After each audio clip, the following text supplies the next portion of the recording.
Thursday, August 13th at 7 p.m.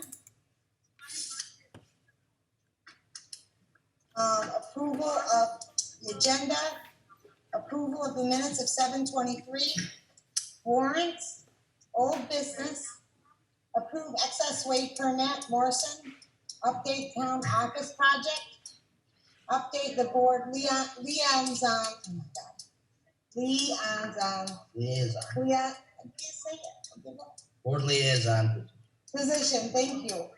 Possibility of announcement of Facebook page, newsletter, email, list management, grant application permission, new business, town of Bennington request for a logging easement, announcement procedure for requesting information, info at townofpownal.org, Pat TV, contract and alternatives, hire the board liaison. Public comment will be available via Zoom. If you don't have it, you can call in with a landline, and that number is 1-929-205-6099, and we'll also have public comments on 6. Can I have an emotion? Oh, yeah, also executive session for personnel. Oh, I'm sorry, excuse me, executive session for personnel. I'd like to add just an update on the external and forensic audits, please. Okay, what number would you like that? Well, I don't care where it goes. We'll do it under old business. Number Yeah. 5 under old business. Bob? Oh, and then I need to add it's another executive session, and it's an executive session discussing a contractual matter. And that's a matter that premature public knowledge would place it on disadvantage. So, what's that? Okay, So we'll have 2 executive sessions. right. We'll have an Two executive executive session for contractual and for personnel. Yep. So with those changes, can I have a motion, please? So move. I'll second it. Any other discussion? Mike? Aye. Bob? Aye. Angie, aye. Aye. Is Ronnie on the phone? Not yet. Not yet, okay. Ronnie's gonna be joining us momentarily. So the ayes have it. Okay. Approval of the minutes of 7:23. Make a motion, we approve. Second it. I'd like to see an amendment. Okay, Under new positions, under old business and new positions, which is 4B, I just want to make it clear that we did not edit the job descriptions during the executive session. We talked about individuals' qualifications for the jobs. So that's, we still have a draft executive assistant job description. So those were not finalized, nor were they even had in the executive session. That was a discussion about individual qualifications. So maybe we change that to say individual qualifications for board liaison and executive assistant were discussed in executive session. Was that again, Bob? Individual what? Qualification. Individual qualifications for board liaison and executive assistant were to be discussed in executive session. Other than that, I didn't see any changes. any other discussion? Mike? Aye. Bob? Aye. Angie, aye. Aye. Ayes have it. You don't count tonight. Warrants? Payroll ending 7/26/20 for $9,207.23. Payroll ending 8/2 in the amount of $7,951.43. Payroll ending in 8/9/20 for $7,689.04.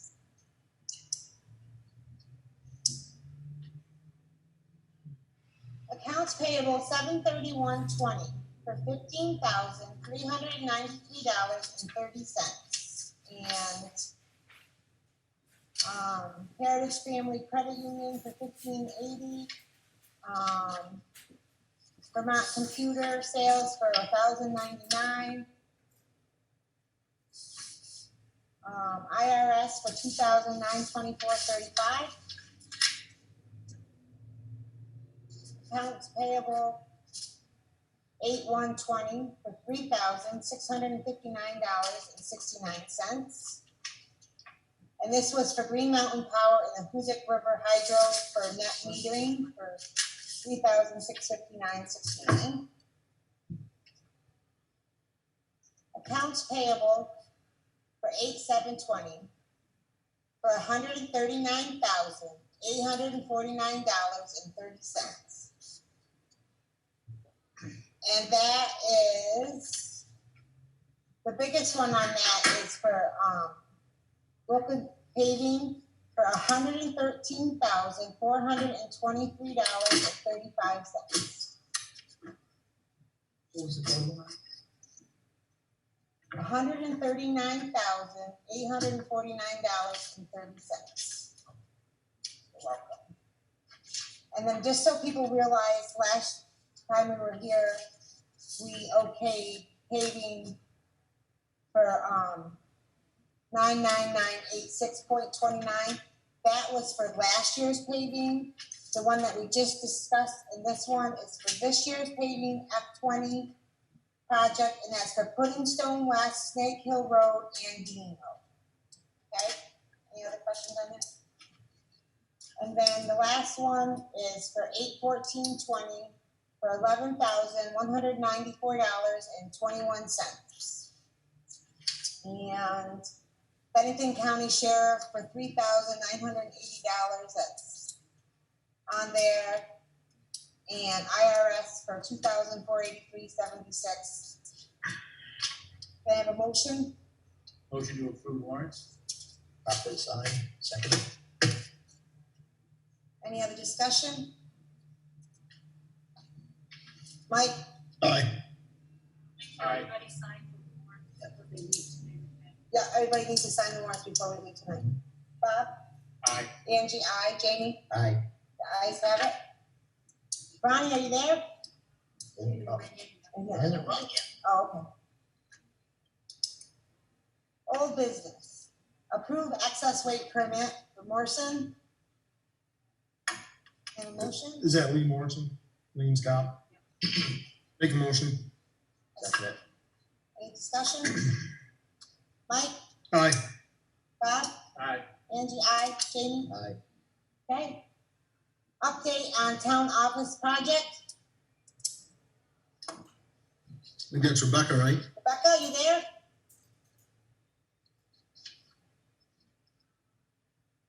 I think she's muted. Yeah, she should be there now. Rebecca? Okay, thank you. Sorry, it said the host has to unmute me. So I'm just gonna keep myself unmuted for the meeting, and but I might, if a kid runs in, I might have to mute myself again. So, if anyone's confused, I'm working from my mother's computer. So the little girl with the hat is one of my nieces, and I'm Jan McKinnon for the day. But this is Rebecca Dragon, and so here's the update on the town hall. So, as you know, you guys made me the kind of communications point person on this a couple weeks ago. And I had to do some very crash course learning as to where we were with the project. And what we have learned is we have been stuck, as you guys all know, at the same spot for over a year now with no forward movement on any of that.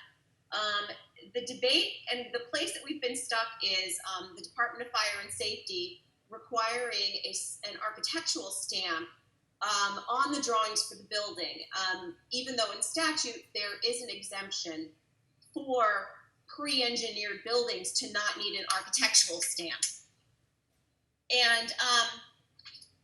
And so, I'm sorry, my son just walked through the room. And so we are, the debate is because we were attaching that pre-engineered modular building to the older schoolhouse, that now kind of took it out of the realm of being fully pre-engineered. All of those connections, the fact that it's being attached to an existing building, and now they were, insisting, okay, we need an architectural stamp. So that's number one where we've been stuck. There were multiple other places that we've been stuck for the past year. And myself, Mike Gardner, town council, the regional director of fire and safety, the assistant fire marshal, and also Nelson Brownell was helping me a little bit on the side as well, just talking to me about it. But we were actually able to work through all of the other places that we were stuck. And we have clearance now on our foundation plan as is. We have clearance now on all of our electrical and plumbing designs as is. They were rejecting those. They are now accepted. I provided them with all of the fields of expertise for those engineers that stamped those plans. And I am waiting on the final answer regarding the fire vault. However, I feel incredibly confident that that's going to be approved as is as well, as I just sent another letter explaining the calculations done to prove it has a 6-hour fire rating, stamped by our civil engineer, Vincent Guntlow. So the one place where we are still, stuck is that architectural stamp on those drawings. So we have two possible solutions to this. And one idea that we tossed around and I got some prices on is the idea of separating the schoolhouse from that pre-engineered building. What would that entail? Would you then approve these pre-engineered designs as they are, as stamped by an engineer? And I got prices for that. It was about $2,000 for the changing of the drawings, and then you'd have to incur tons of costs you have to redo the whole foundation plan. So the second option is talking to an architect and seeing if they're willing to work with us. And we were told that really you're not going to get an architectural firm willing to do this for less than $20,000. It could be up to $75,000. So I talked to Preferred Building Systems, and they actually have a very good relationship with a Vermont architect, and he connected us with them. And his name is John Rahill of Black River Design, and he has sent us, and I forwarded it to all of you, they are willing to work with us, and at an extremely, I believe, extremely reasonable price, are willing to, and I was thinking we'll just read through what he's willing to offer us. Dear Rebecca, we're pleased to help you. So number one, a review of the existing project documents from the owner, building, Preferred Building Systems, and consulting engineers. And he has already reviewed all of their drawings. And as I said, he has a working relationship with them. He has great faith in this company. Two, provide code review of the project in preparation for submission to the Vermont Department of Fire Prevention. Three, they're going to review and mark up the existing drawings if any changes are required. And one thing we are going to be doing is removing that staircase, because that takes away the question of the elevator variance. Four, assist the owner with public building permit submission to fire prevention, including our standard code review cover sheet, providing stamped permit drawings, and then all other engineered drawings are to be stamped by others. But we know that we're covered for all of our other drawings now. We literally have everything else, so we are good. Number five, because they're assuming some liability for the project, they're going to also conduct 2 site visits during construction. That's a fixed fee of $6,500, and there would be some standard reimbursables, which are like copying, making copies and mileage to coming to site and things like that. So that's where we're at with the town hall project. If you guys decide to go with this architect, he would, again, there'd be no change to the design.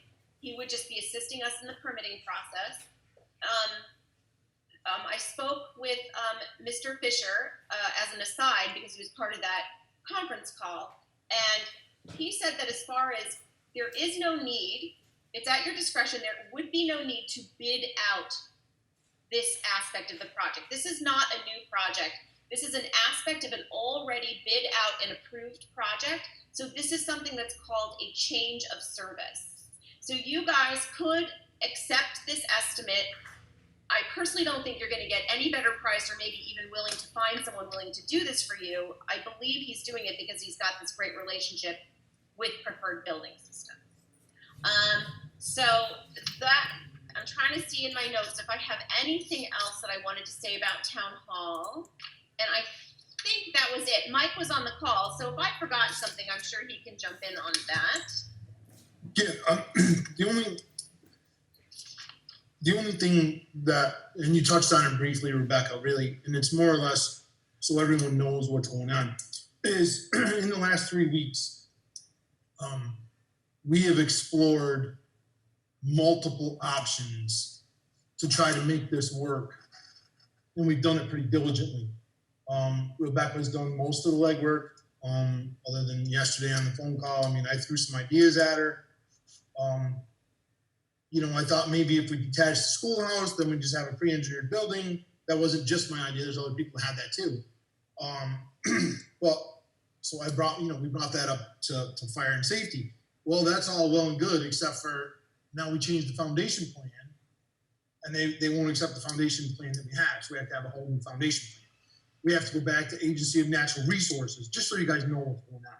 Because now we've changed the footprint of water runoff and everything else that's already been, that's right, all of that stuff. So it changes just by detaching the schoolhouse, which I thought was really simple and easy, move it over, get the building, doesn't work that way. It really brought us back to square one. And it really and truly did. I mean, that's my opinion. I think that was Rebecca's opinion. I'm pretty sure it was Bob Fisher's opinion. I know it was Ben Moffitt's opinion up at the fire safety. We talked about it yesterday. Yep. So this is probably, if we're going to move this project forward, okay.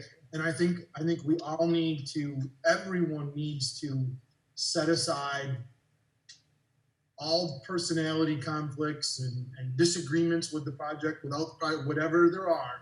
Whatever's out there going on, I think we all need to set those aside, and we need to say, if this project's going to move forward, this is how we're going to move it forward, and that's it in a nutshell. And I just want to interject really quickly that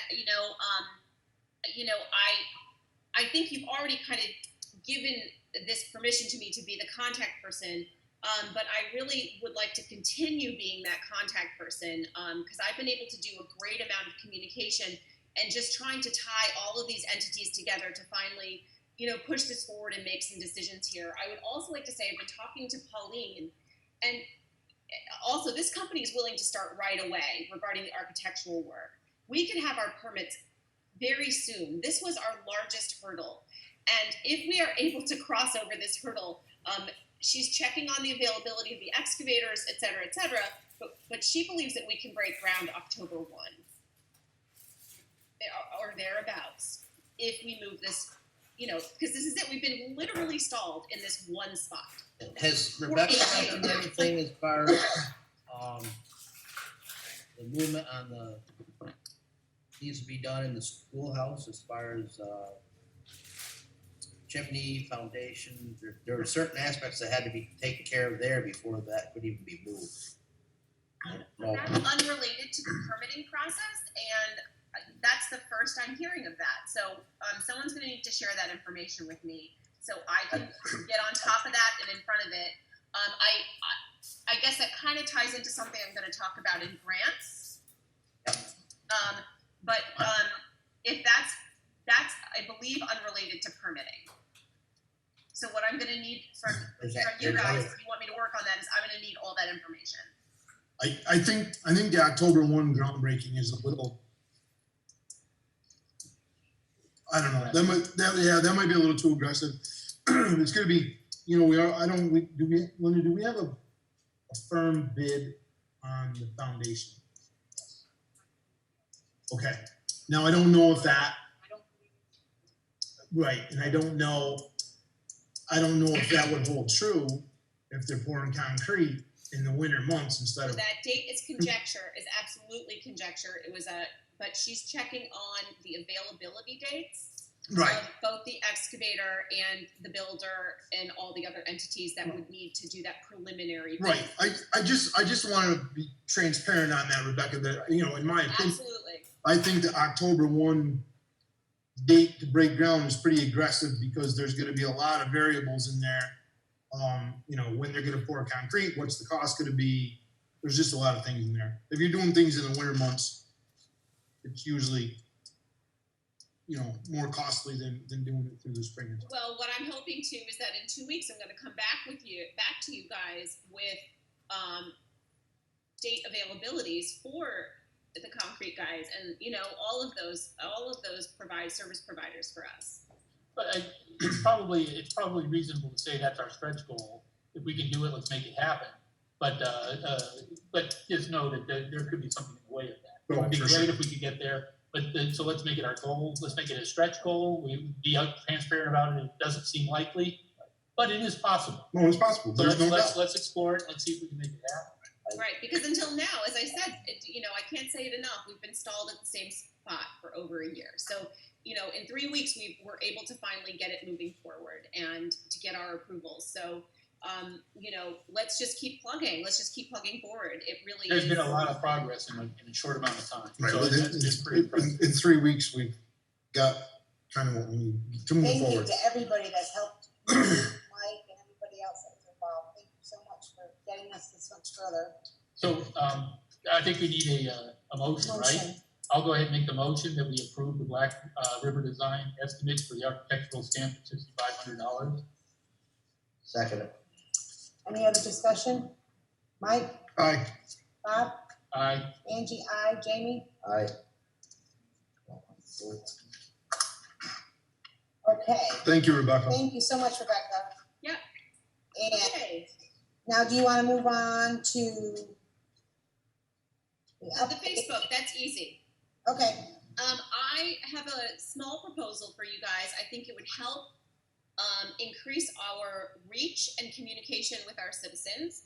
I would like to start a Town of Pownal Facebook page. It would be announcement only. Every time I post something up there, I would turn the comments off. And also there's always Messenger, you know, attached to a Facebook page. I would either disable it or I would put a canned message in that messenger that says, if you have any comments, you know, please write to info@townofpownal.org.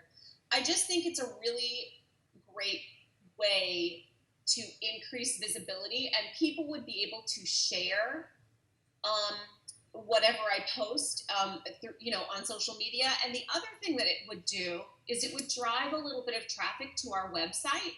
And I've been having some, you know, really nice interchanges with Jen Hawley and this idea of bringing some traffic to that website and having it be more used and kind of part of a circle of communication with the Facebook page. And with the next subject, which is the idea of newsletters, these kind of go together. I was going to request tonight for access to the mailing list and to start thinking about revamping the newsletter. I have some preliminary thoughts about it. I'll probably speak more in depth about it in a couple weeks, but generally, I don't think I want to do a big, heavy monthly newsletter. I think I'd like to do it more frequently and much lighter, if that makes sense. So more on. is that something that you could do and just put it on our website? Well, they are on the, I believe, okay, correct me if I'm wrong, but I believe that the archives are on the website. But the thing is that a newsletter arrives in someone's, you know, in their email box. So otherwise they have to think, oh, let me check and see what's going on Town of Pownal. Okay, So I used to do the newsletter, and it was a monthly newsletter. And I would include a budget update and updates on the select board and things. Haven't done it in a while, just got too busy. So I'm going to motion that we, or I don't know if it requires a motion.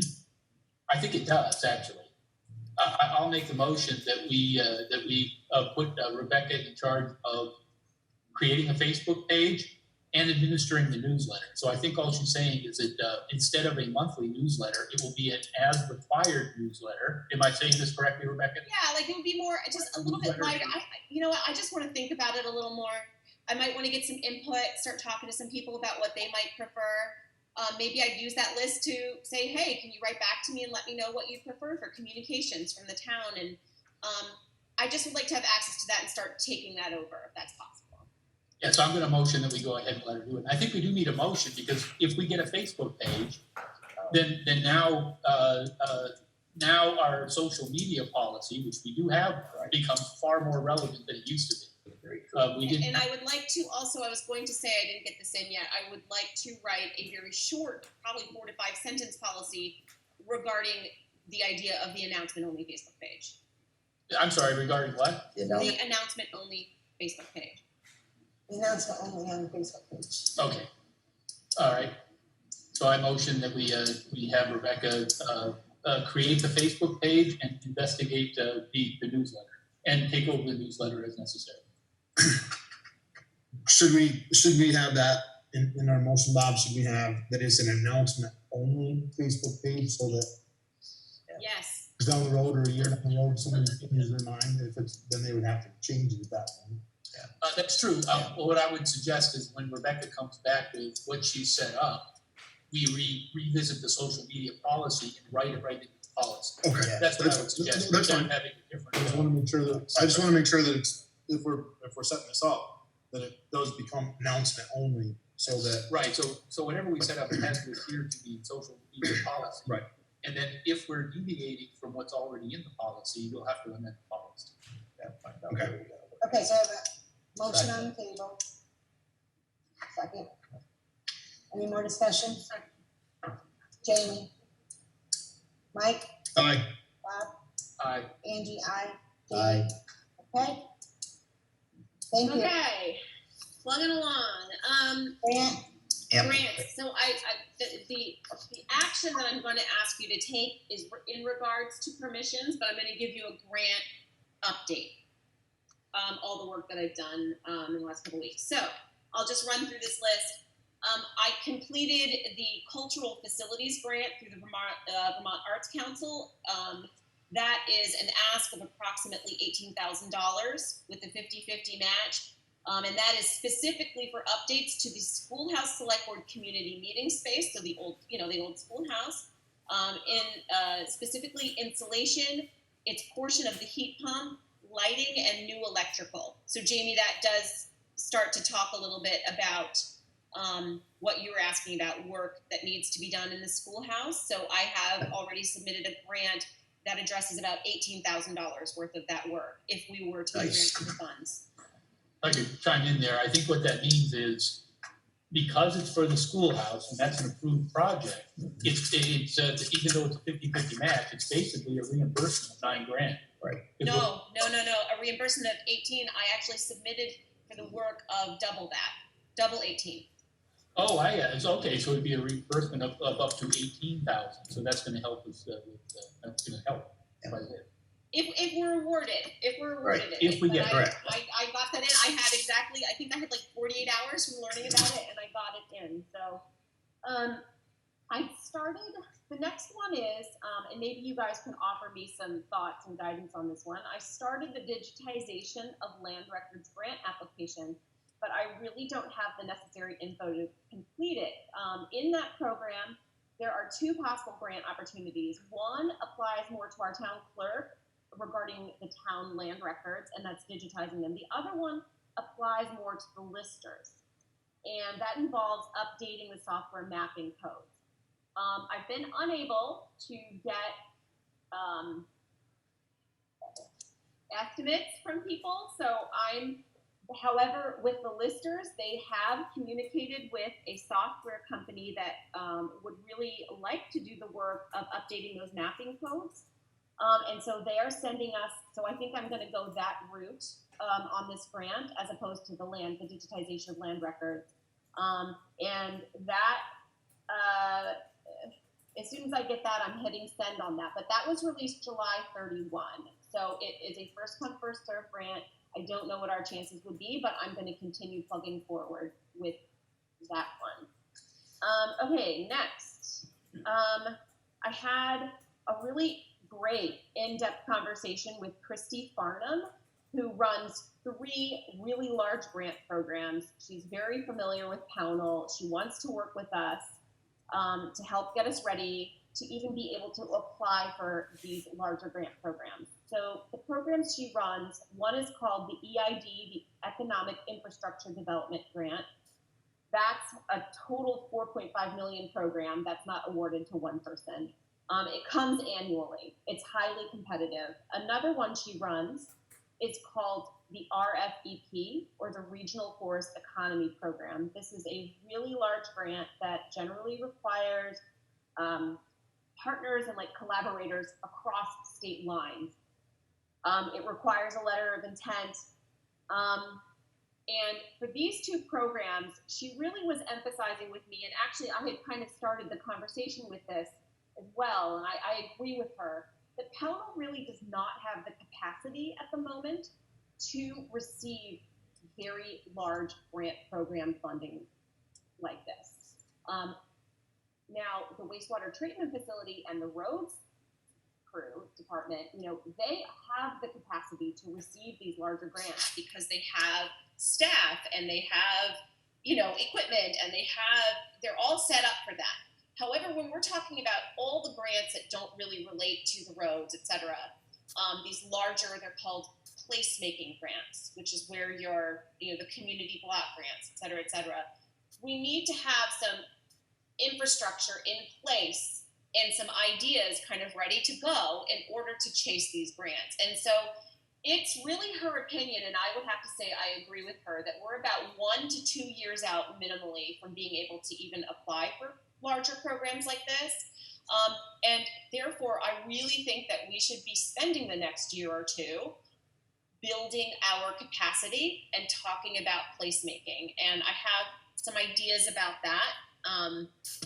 We'll talk about that in a second.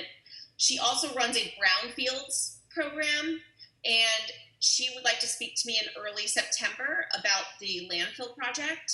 And also, I know that Mac Molding had done a phase 1 and never completed into phase 2, that area there. But she really would like to speak to me. I need more information I'm going to just gather all the information when I get back from where I am now in Virginia. I'm going to come back up and I'm going to make copies of all that landfill information so I can familiarize myself with it. And hopefully maybe we could get some help with that project. That would be great. So, I started, the next one is I started the process of applying for an historical preservation grant. I'm working with Linda and Mike. The three of us were just kind of talking and we came up with this idea. And this is for paint and roof work for the historic Center Street Church. We need to have a conversation with the church to see if they might want to help and contribute. Mike is getting estimates for the work. This is a 50-50 matching grant, but 50% of our contribution can be in kind, meaning that local Pownal people, like if they're a painter and they want to donate, out of $4,000 of their painting work, they want to donate 1,000 of it, we can count that towards our contribution. I'm also thinking we might be able to do some fundraising to raise the other portions of our contribution if we're awarded this grant, so that none of the expense for this would come from our tax kind of coffers. I think a lot of people would be really motivated to help this project, this kind of grant, because of this church. I mean, I think, as Mike said, there's a lot of people that have history there at that church. They grew up going to Sunday school there, and it's a really important piece of Pownal's history. And so I say, let's try and get a little help for it, clean it up a bit. All right, next is the Line Extension Customer Assistance Program. This is not something that we would fill out as a town, but I posted it. I had Jen Hawley post it on the website, and I just want to make sure I announce it so people know this grant exists. It is for individuals who live in an area where there is no access to anything above 25 megabits per second, so no high-speed internet, and it pays up to $3,000 of getting a line of high-speed internet to your house. So the link for that is on our town website, and I hope that citizens would consider applying for it. Full disclosure, I sent in an application for it because I live in a 1-mile dead zone where there's no high-speed internet. I have 3 teenagers. So, okay, next. Kaboom is a private organization or a private charity. I reached out to Gerald of the Economic Development Committee, and when I get back, we're going to get together and we're going to brainstorm a bunch of ideas about how we might approach a possibility of getting a playground grant from them. But that would require a lot of kind of finessing and preparation. So I'm just going to talk to him, and I'll have more to report to you later.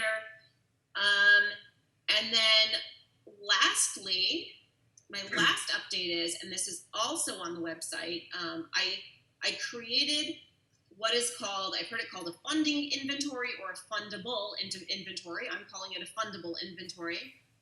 And what it is that I'd really like anyone and everyone in Pownal, officials, staff, citizens, to send me their suggestions for any need that they see in Pownal that they think exists. It can be a tiny little need, like my example was a broken leg on a bench in a park, all the way up to a gargantuan need. You know, you need to completely replace this whole thing, whatever it is. So any ideas that people have, there's really no idea too big or too small. I'm going to place these ideas on like a big grid. I'm going to hang them on a wall in the town office. I'm going to post them on Facebook. I'm going to post them on the website. And that really helps us streamline our grant seeking. When we know what the needs are and we can see them extremely clearly. Otherwise, we're really wasting our time looking at grants first. We need to really have an assessment of our needs. So if anyone has any ideas for me to put on that list, you can send them to info@townofpownal.org. Lastly, I would like for you guys to, if possible, approve me to apply for grants with only a chair or vice chair. Go ahead, especially for grants that have a really short timeline on them. And I will always still bring the whole grant to the board and present it publicly so that the public can hear about it, so that you can hear about it, so I can tell you what the terms are. I will still always bring it to the board, but I really need the freedom to be able just to start talking to people, start getting those estimates, so that's my ask from you guys tonight after all that update. Then, did you talk about the brownfield one, or did you Yes. want to? Okay. Yeah, All I right. brought that up. And then, so I think, I think the ask is, and I probably have to go back on the previous one as well, and say, rather than say authorize Rebecca, Facebook page and the other thing, and for this, you need to say board liaison, because that's really the position that will be authorized to do these things. So one is, and then if we can go back to the Facebook and the newsletter, and instead of saying that is authorizing, if everybody's okay with it, instead of saying authorizing Rebecca, we want to say authorize our board liaison. Board liaison. Right, because then if somebody else fills Versus the the county. position, they still have that. Right. It shouldn't be person specific, it should be role specific. True. And then Yeah. in that regard, I think I want to go ahead and make the motion that we authorize our board liaison to have permission to seek grant opportunities, with the caveat that she'll bring it to the board if there's enough time. And then she'll She has to get authorization from the chair of the assistant. or they'll get authorization from the chair or the assistant if it's a time crunch. The vice chair, not the Vice assistant. chair. I'm sorry, yeah, the chair or vice Mike, chair. bring the motive. Sorry. Yeah, well, I'm good with that too. So we have a motion on the table. You got all that, Linda? Who wants a second? I'll second it. Any more discussion? Long as it's okayed by the chair and the vice chair. Right. Because any time that you've got to take any type of matching funds, that needs to come from the board. Right. Mike, Aye. Bob, Aye. Angie, I, Jamie. Aye. Okay. Okay, but I just want to finish my updates because I have updates that are unrelated, and it's not very long. But I know that there's like a lot of mystery about what is Rebecca doing. So I just want to give my updates really quickly of other things that I've worked on, so you guys can know, and anyone watching the meeting can also know what I've been doing. So I started having conversations with the director, president of VASA, and just as information gathering, so I can become familiar with their organization and some recent legislations. I really don't have anything to offer content-wise regarding that, but I think I may for the next meeting. I've done a whole bunch of citizen communications, as you know. I really I want to continue. I want to continue doing that. I sent a press release to the banner regarding the fundable inventory to help get us a little more exposure on that, and hopefully people will read it and want to give us their suggestions. And I would really love for the board to start, allowing me to speak with the banner and other press on their behalf with your approval at each press inquiry. I think it's going to be really helpful to start proactively writing press releases regarding important actions that you guys are taking instead of just waiting for the questions to come to you. And that's something that I really want you guys to start thinking about considering. I'm not asking for action on that at the moment. I'm just putting a bug in your ear. I spoke with 2 different citizens for preliminary information gathering regarding some separate potential legal issues. And also I spoke with Lisa from Cat TV this morning. She's here. She should be. I don't see her though. She's supposed to be here in the room tonight. And I had a great conversation with her. And we talked a lot about the hurdles that both Pownal and Cat TV have been facing, not only because of COVID, but other issues. So she is on the agenda to talk to you tonight. And those are all my updates. Thank you. Thank you, Rebecca. Thanks, Rebecca. Lots of good work. I'm muting myself. So if you need to talk to me again, Priscilla has to unmute me. All right, thank you. All right, new business? No, we got the audits are under old business, right? Right. We had those We under added old. it. Oh, that's right, I'm sorry, we did add them under old. I didn't write it down. So I'm just looking for an update on both the external and the forensic audits. That's pretty much it in a nutshell. Have we received it? All I can speak to is the forensic audit. And no, I have not even reached out for an update. So the last time we had an update, Graham had estimated to July 10th, so we're about a month past that. Right. So I'll have to reach out to him again and find out what that final report is. He did have a lot of personal tragedy, family tragedy, and other things that delayed that final report. But I'll reach out again. And how about our external audit? Does anybody know what's going on with that? Our external audit is still being completed. Still working on it. They've been working back and forth with the town treasurer. One of the holdups happens to be one of the former CPA groups that works for the town. And they're trying to get us to sign off on some information. One of the former what, CPA? Yeah. Okay, I thought that's what you said. Yeah. The mask. No, Sorry. I get it. It's, I just wanted to make sure I heard you right. I thought so. Yeah, I'm checking every week with the town to see if anything in the town are Okay. So we're kind of at a standstill with that at this point. It should be just about wrapping it up because we're also ready to start another audit. We want to- Well, that's all. That was my. How Okay. The impact of that on the bond for the town hall, that's still an impact, right? We need to have the previous audit wrapped up Yes. in order to get the bond. In order to Before apply we for do it. apply for it, yeah.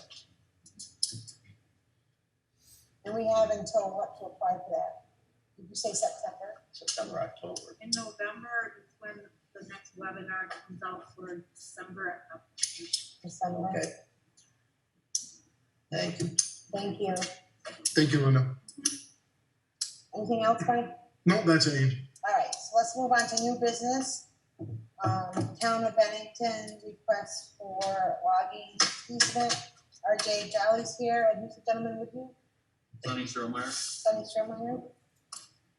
Do you want to turn that around, Mike, so they can see him, or? Oh, you guys want to be seen? Does it really matter? Doesn't matter, as long as they speak up. Why don't you just speak up, work it? How's that? Okay, I'm RJ Jolly. I'm a resident of the town of Pownal. I'm also representing the town of Bennington. We're trying to gain access for town of Bennington owns 2 woodlots, one in Woodford, one in the town of Pownal. The Pownal woodlot is 131 acres. From the South Stream Road is 0.62 miles in, so it's less than a mile into the town of Bennington woodlot. We started back around January 2018 to get the land surveyed. We have the Vermont Bennington County Forester who did a woodlot, a whole entire woodlot plan for our land in Pownal and Woodford.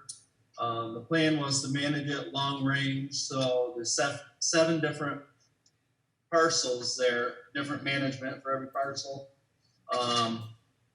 So it's a slow harvest through a number of years. Right now, the first harvest is planned to just call the not so great wood out to let the better stuff grow. To work on bear habitat, deer habitat, hiking. If you want to copy the forestry plan, I can send it to you either by email or a copy. Does it have the boundaries on it? It does. That would be helpful. It does. So, like I said, we started in January of 18.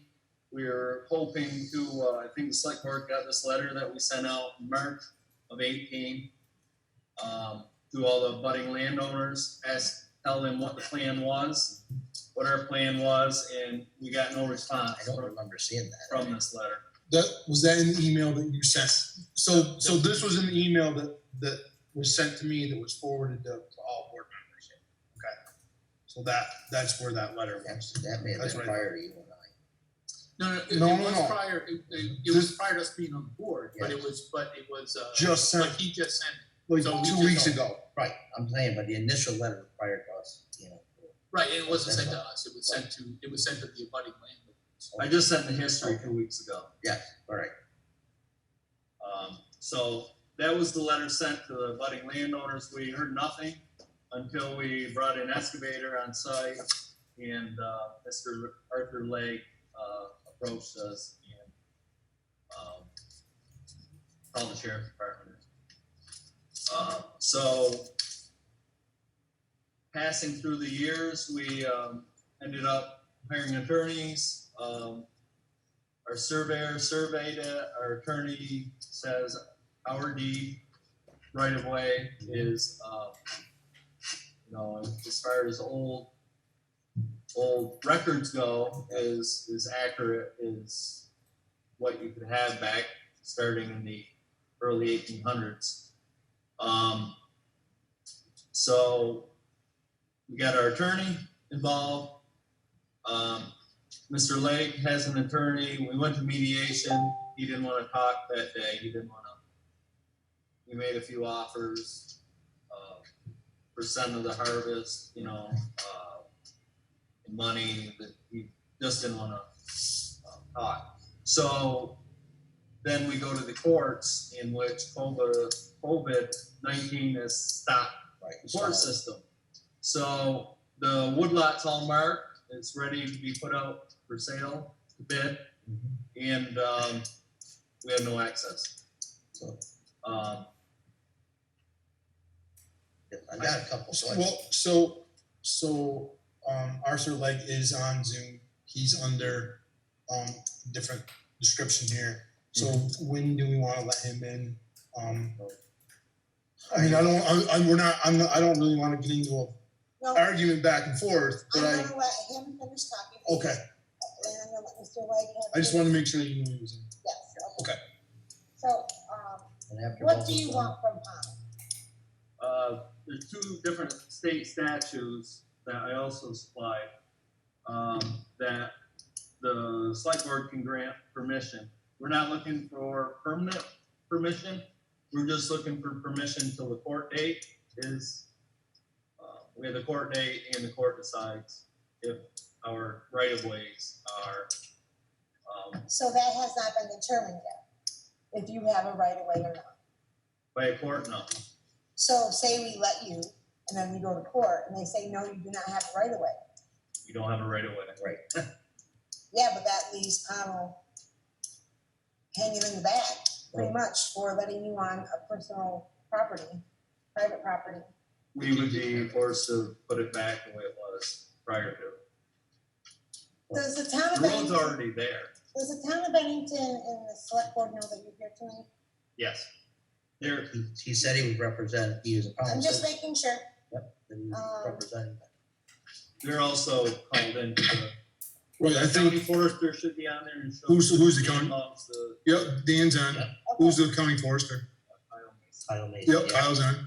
And haven't you gone to court twice now, and both times been denied? Back in 1994 and just recently in May? No. We just went to mediation. That's the only time we've been to court for this. Okay. So back in May of mediation. Possibly, yes. And would- have you offered compensation to Mr. Lake, and if so, how much? A percentage of whatever wood that was harvested. What do you foresee harvesting? You know what the percentage Dollar was? amount, do you, I do not have a dollar amount. It hasn't been put out for bid yet. okay? So, but that means that it's, And I just have one more question. What's the benefits of Pownal to become enforcing an arm of something from another town that wants something? What would Pownal's gain be?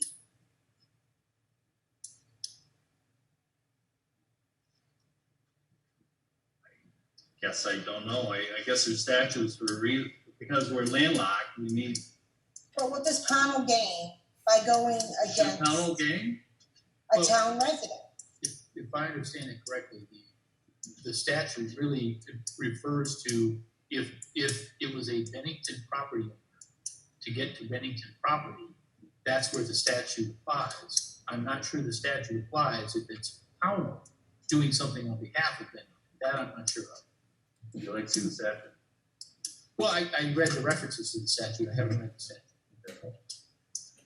So those are my questions. Can, Maybe you can, Dan could, right. Priscilla, can you let Dan Monks in, please? All right, I think, Yep, Daniel Monks. he was in the court with Mr. Legg and Okay, Dan, you should be in now. Sure. Hi. Can everybody hear me? Yep. Okay. Hello, everyone. Thank you for allowing us to present our request to you this evening. So, to answer some questions regarding the logging access, this statute it's an old statute in Vermont, and what it does is it allows for property owners who are landlocked to request their select board to give them a temporary access to remove lumber from their property. You asked what the benefit to Pownal is. It allows one of your landowners to use the property in a productive way. Otherwise, they wouldn't normally be able to get the wood off of their property. And basically, what this is, it basically allows for towns to determine that there's no other way for property owners to get useful access to their property for logging purposes only. And it also is only for temporary reasons.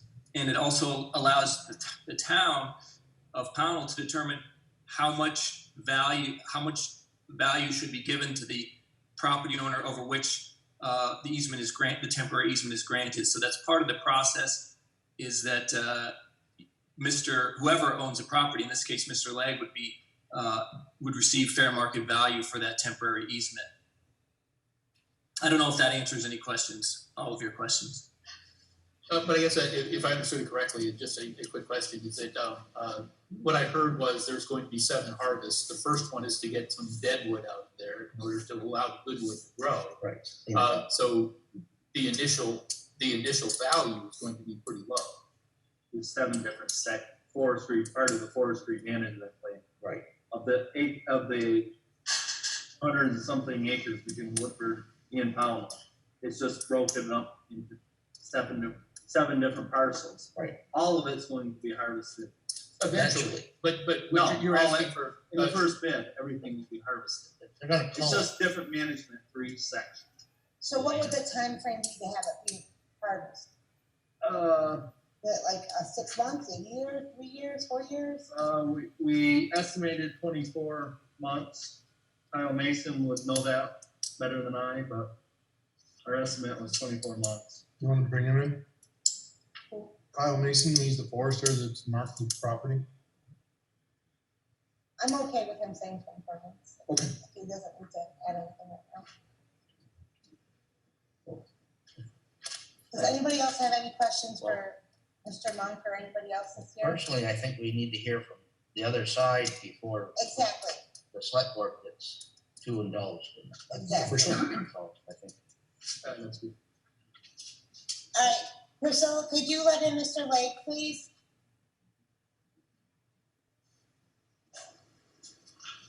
Mr. Lake? Hello? Hi. Hello? Can you hear Hi, me? Mr. Lake. Hi, how are you? Good, how are you? Could you please give us some information on what's been going on with your property, sir? Yes, the town of Bennington sent me a letter. After the letter, I went to an attorney, and the attorney never filed anything in my behalf, what I'm told.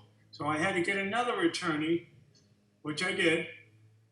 And we went with litigation, went to mediation, and the town of Bennington is just basically trying to force their way over on my property.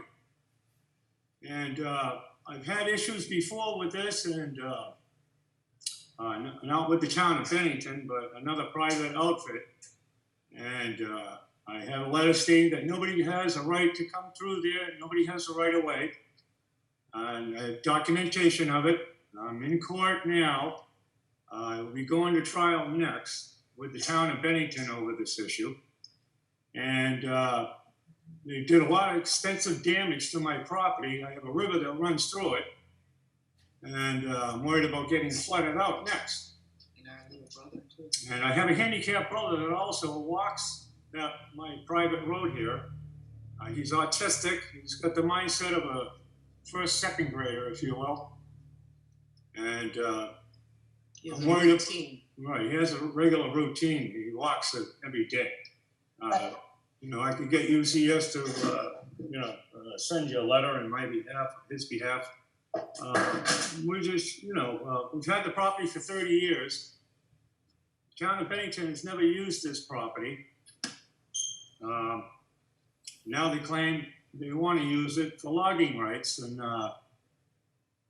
it's a money grabbing thing it only benefits the town of Bennington for their shortfalls, I believe.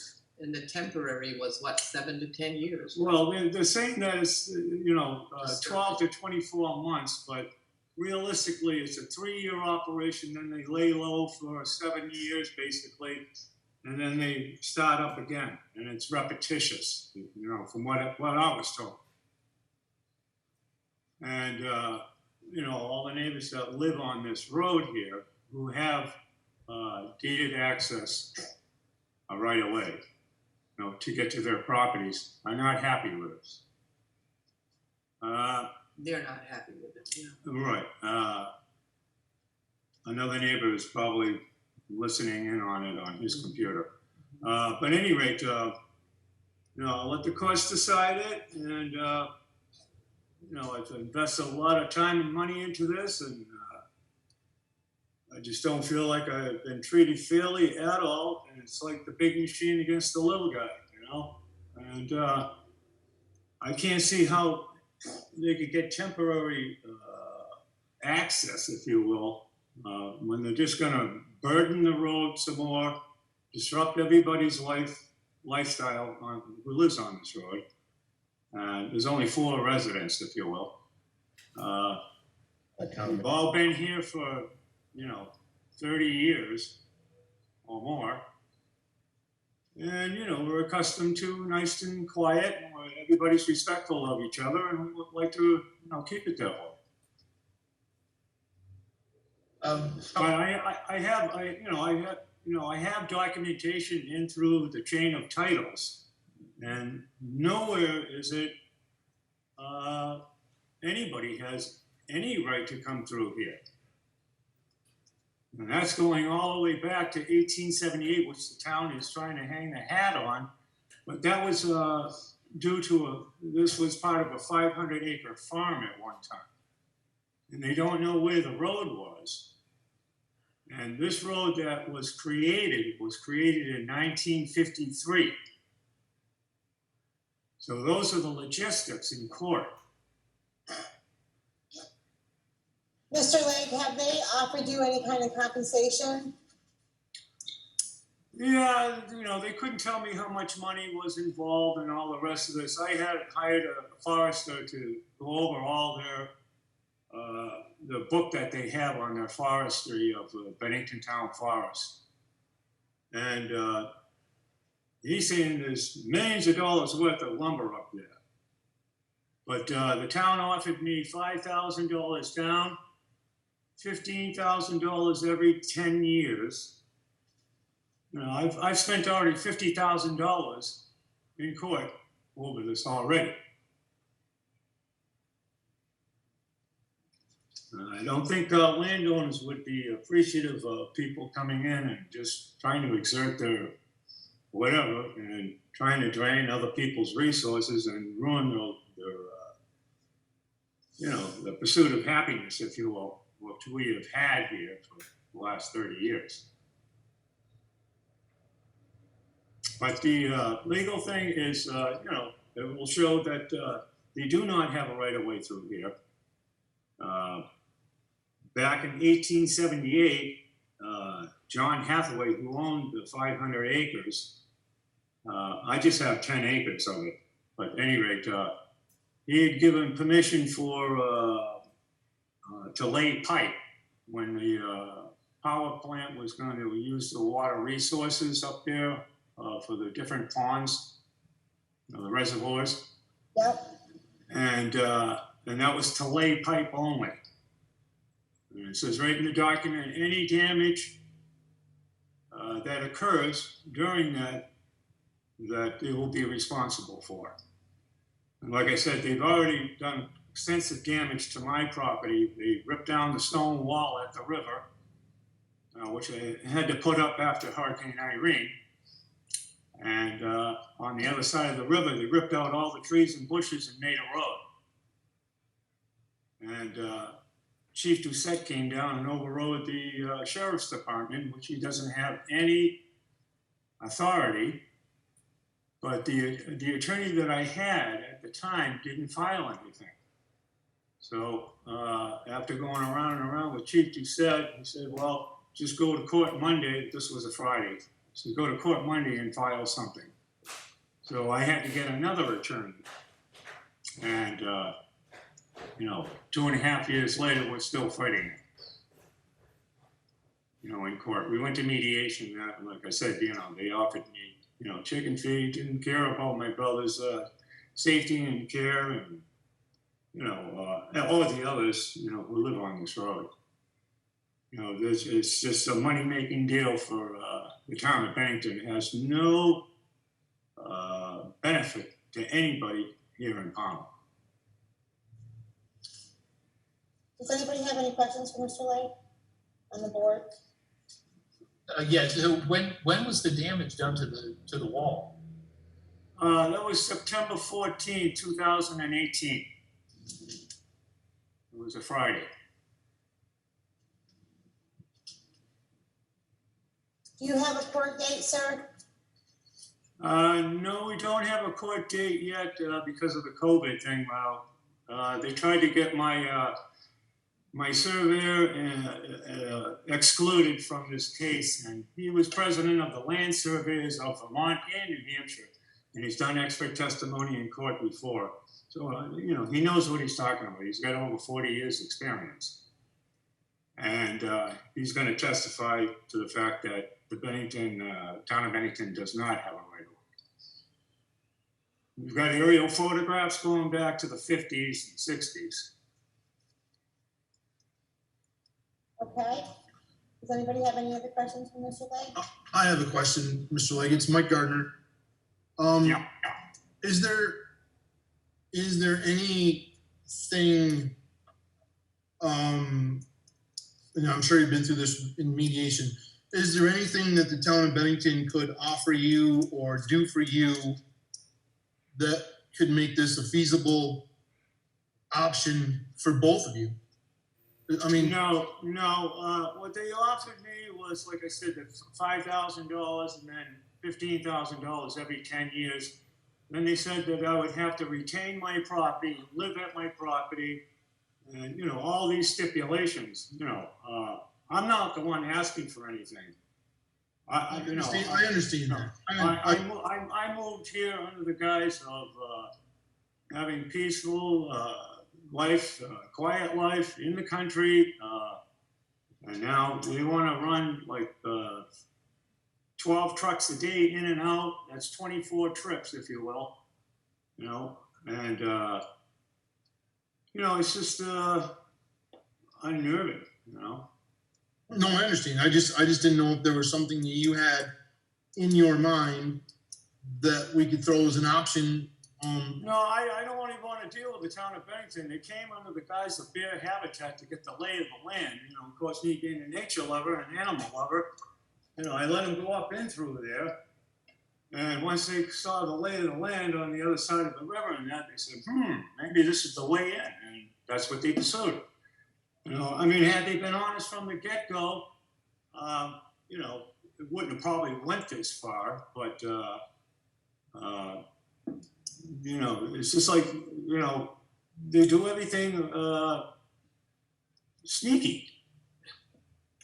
If there's if they're gonna be doing Bennington, is there a way to get to the Pownal land through their Bennington line? Well, there is a way, right? And I did all the research, and Colville Road was the way in there.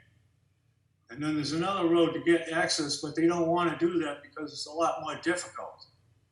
That's why they're pursuing my way, because they found in a document in 1878, when it was a 500 acre, that there was some access somewhere, but it wasn't on my property.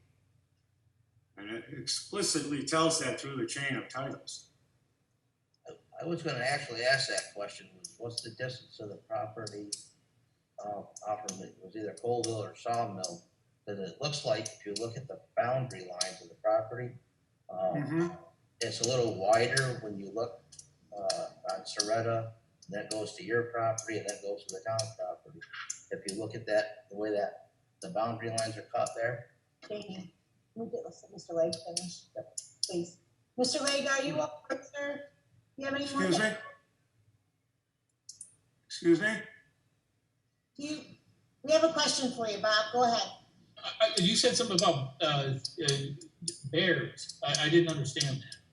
Oh, well, RJ Jolly was down at the end of my private road by the river, and I said to him, I said, what are you, goofing off down here? Because it's a private road and private property. What's he doing down there, But I watched a segment on PBS on the rivers. They were getting polluted, so I thought that's what he was there for. So at any rate, he said, "Oh no," and got in his truck and left. And they came back a couple of months later with a forester saying about bear habitat. And of course, like I said, I'm a nature and animal lover. And I says, "Oh Jesus, you think there's bear dens up in here?" And he says, "Oh yeah, that's what we're going to find out." And I says, "Oh, okay." So they went up through there and all that and said, "Oh yeah, there's bears and whatnot, and there's dens." My neighbor was with me, who lives right at the river there. He's landlocked by me, if you will. I own the property all around him. But at any rate, so, we were excited about that. Okay, that's good, And then the next thing you know, I get a letter in the mail saying what their intentions are, coming to my property and doing this logging operation. And I said, well, isn't that pretty sneaky? They came and the guys of bear habitat, if you will, but the real reason was trying to get access to the Bennington Town Forest, any way they could. And where my private road went down to the river, if you will, but there was a rock wall, and they decided, well, okay, we're just going to come right in, rip down the wall, start ripping apart, the other side of the river, and they made a road. So I went back to my original attorney, and he came out and took pictures and all that, and I was pretty ticked off, because he said he did file something. And And Chief Doucette had called on that particular day when they came in with their equipment. And Chief Doucette told me he never filed anything on my behalf. So that's when I had to get another attorney. And we've been battling it out ever since. All right, Mr. Lake, do you have anything more that you'd like to add? Just that, you know, I tried to explain to the forester there, you know, nobody has the right of way through here. Bennington, town of Bennington doesn't have anything ironclad to say that they do. Right? And to grant them even a temporary access through here would be a violation, I would believe, unless they could produce something that says that they do have a right of way through my property. You know, I would have dropped this a long time ago. But they haven't been able to produce that, and all my research and my attorney's research clearly states that the Bennington, town of Bennington does not have a right of way through my property. Okay, I understand. I want to thank you so much for calling in and giving us your side of the story. We'll certainly take it under advisement. All right, I appreciate you having me come in on the meeting. This is very nice. Thank you. Thank you so much. You have a good evening, okay? All right, you as well. Thank you. The forester, Mr. Well, I think we have somebody. Mason, he wants to speak. Who's Corey Cregan? He wanted to He get wants to too. speak. He's So both of them. So can Yep. you get Kyle Mason and Corey Cregan in, please? Can we hear? This is Corey Cregan. I'm in. Can people hear me? yes. Yep. Can I ask? So I just wanted to speak on the nature of the property and the project that's going on. This isn't necessarily something that may weigh on your opinion or your decision, but just regarding the actual nature of the project, this property is in the UVA program, current use. So it's committed to long-term forest management and long-term condition as a forest, meaning that it's not going to be developed at any time or anything like this. So Bennington has made a commitment to maintaining that as forest, and along with that comes the forest management plan, which RJ referenced. And those plans are written by professionals, reviewed by professionals, and then the activities outlined in those plans are administered by forest professionals. How long ago did Bennington take and put this into the land trust? I am new to this position in January. I was not here when they put it in, and I don't have that information, but Kyle Mason would. So properties that are in UVA and governed by these forest management plans have strict guidelines as to the type of harvesting that occurs and the manner in which it's carried out. This generally requires that forest health is improved, that quality of trees is improved through the harvesting, and that the long-term value and health of the forest is improved. So it's not a situation where, as it's been described, there's a money grab. That simply isn't allowed on properties that are in this program. It has to meet strict silvicultural scientific standards for a harvest to occur. And I can tell you, I came onto this project in the end. I've done a little bit of the marking myself. Kyle Mason did a majority of it, as well as the Windham County Forester, Sam Schneski, and we're all professionally trained. And I had a chance to review the marking by the other foresters. I can tell you that the number of high-value trees being left on the property far outnumbers the number of high-value trees that are being removed. And this harvest is specifically designed to focus growth on those high-value trees that are going to be left. A lot of these specifically are mass-producing species like oak that benefit wildlife. So that's where you're, coming with this reference to black bear habitat. A lot of this project is focused on releasing trees that produce food for black bears. So that's where the reference habitat comes from. Other cutting practices are going to create new age classes of trees, which improves diversity, habitat diversity for a lot of other species. The project will contribute to the local economy.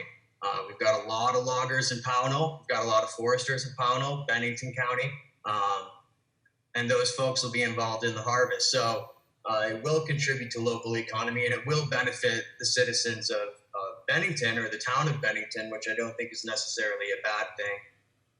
The other thing that's going to happen during this harvest is that if you walk those roads way up on the hill, there is a ton of erosion going on those forest trails that are leading up the mountain. That erosion is unchecked, and events like Irene cause those roads to wash, and they bring sediment right down into the streams like the ones that run by Arthur's house. This project would put erosion control devices all over those roads to prevent the future erosion and stabilize those roads. You guys will inspect that to make sure they're done properly? Yep, we will. Absolutely. That's part of our job. Myself and Kyle Mason would be involved in this project throughout, monitoring it and maintaining conditions and making sure that acceptable management practices for water quality are being followed. And on the larger scale, like I said before, Bennington, the town of Bennington's enrollment in the program, the use value current use of program, shows that they intend to manage this property responsibly.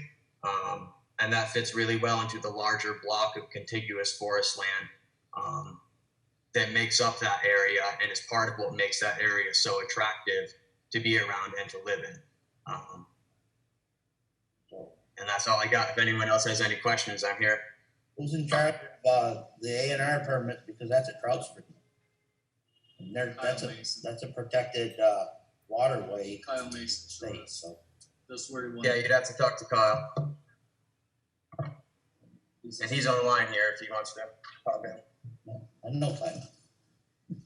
Very involved with it. He was my first person I brought out there. That's why I was surprised you guys didn't have a second option as far as coming off Sawmill Road in the distance of the property. Well, I don't think there's access off Sawmill. There isn't. This is an existing road that Arthur says we put in the road and we did not. It's an existing road that was there long before I was even a teenager. Before I you think were- we said ride that road all the time. But before you were born. Hunt up there with, yeah. Sonny knows the history behind it. Well, that's why I was gonna ask. Sonny owns Here. land up in there. To hear And him, that's the way they accessed it. Town of Bennington has watershed up in there. Yeah. Still, the building's there. Yeah. The water came from Sucker Pond and supplied Bennington with water. In fairness to the property owner, I believe he said the road was built in 1953. yeah, but that's why I wanted that before the other film was started, I actually wanted to hear from Sonny because I got a right of way deed. 18 something. And we got the right of way there. but And it's been, what happened to the land is whoever he got to make out a deed didn't bring it up. Go back, your title, you go back and then you bring it forward. right. And he didn't, that wasn't done, so he doesn't think that because it's not in his deed, but the Davis boy owns the land prior to it, it's in his deed. And there it is, and don't work, and it's safe. Can we see if, because I'm curious if it's about the waterway or if it's an actual right of way to the property. There's two different statutes in the state of Vermont as far as that, because one is for water, as far as water systems and stuff, and it's specifically for that. It doesn't allow for other access. That's all I'm asking. Yeah, right there where it's I- lightly highlighted as for wood and logging purposes. Mrs. Road, lightly.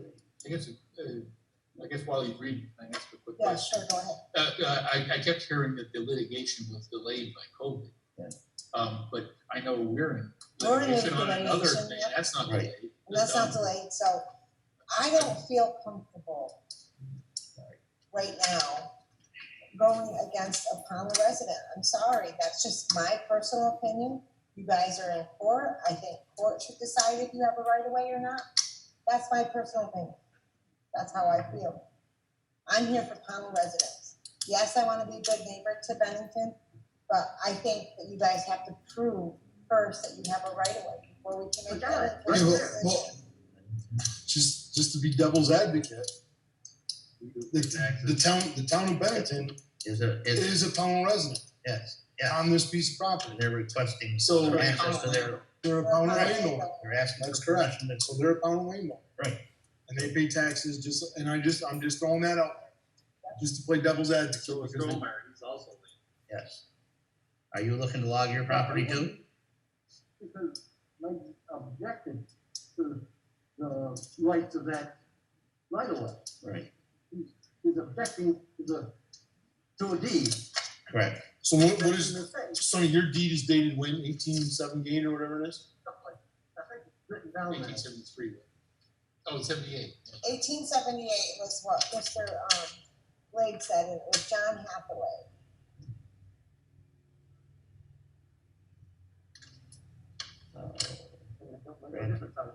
Long ago it was, it's there.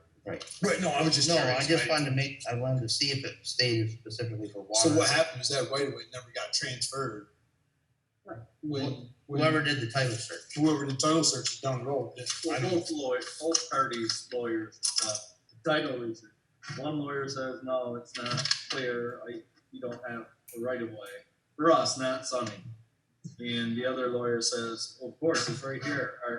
Not only did we have our lawyer do the title search, but we had our surveyor survey the land.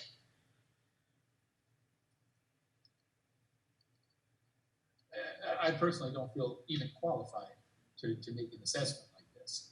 If this is in the courts, I mean, you know, Bennington is a property owner in Pownal. It sounds like there's a lot of good benefit from logging the land, but at the same time, I feel a stronger obligation to protect property rights of our citizens. And so, and aside from that, I also don't feel like I'm in a position to be able to pass judgment on this, which means I'm not going to take away somebody's property rights. So I'm with you. Well, I think our Well, we have property rights. I have property Right, rights. that's what I. Right, but you're asking me to rule on this, and it's I in the courts, right? And I don't feel that I But you can. should be able to. In Yes. other words, you can't read no deed. I don't have the Do deed you have in a front of deed in me. your house? I do. So Okay, hang on. What I'm saying is, this isn't a court. We're not doing a cross-examine testimony and all of that. We're not doing any of that. So the statute allows select board to allow people for permission to get into their landlocked property, Right. taxpayers. That's right. And It doesn't say you have to be a lawyer or Right. a court of any means. You have the right to do that. Are you Yeah, looking and to I'm log not your questioning property whether I too? have the right. Excuse me? I'm not questioning whether I have the right. That's what I just said. I said I didn't have I don't feel I have enough knowledge to be able to pass judgment on it. And if I'm going to pass judgment on it, I'm going to vote in favor of the property rights of our citizens. And that means the author way. If there was a right of way that wasn't used for 100 years, and then now we're saying this 1878 ruling or right of way that was clearly for a different purpose, because I don't even think the town even owned the land back then. But they I have. don't think it matters who owns the property when there's a right of way. It's a town watershed, so that's what I'm saying. But I don't think that's set up for town watershed. That deed are there. No, Clearly is not. that's what I'm saying. Yes. That deed are there. It's clearly part of watershed. That's for Me. I personally think, as a board, we need to take and do some more homework before we make a ruling on this. Town of Bennington owned it in 1930. 1930. Okay. But, yeah. we're But gonna it take- never exercised the right. I understand. We used to go in there weekly to maintain the water test when the water came from Sucker Pond. So then why don't you have And you access it Proof of that that. way? right away? We do have proof of the right of way. We have it in writing. It says it in our deed. Where's your deed? I mean, I think, Are they talking to me? Hello? Hello?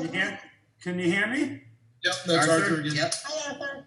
Hi, how are you? Yeah, yeah, we're talking about property rights and that, we live here. These people who claim they have property up in the hills there, and they're talking about Woodford, they're talking about Bennington, to take all this wood out of there and drag it into Pownal and across Pownal resident property. Woodford and Bennington. So how does that benefit anybody? I just don't see it.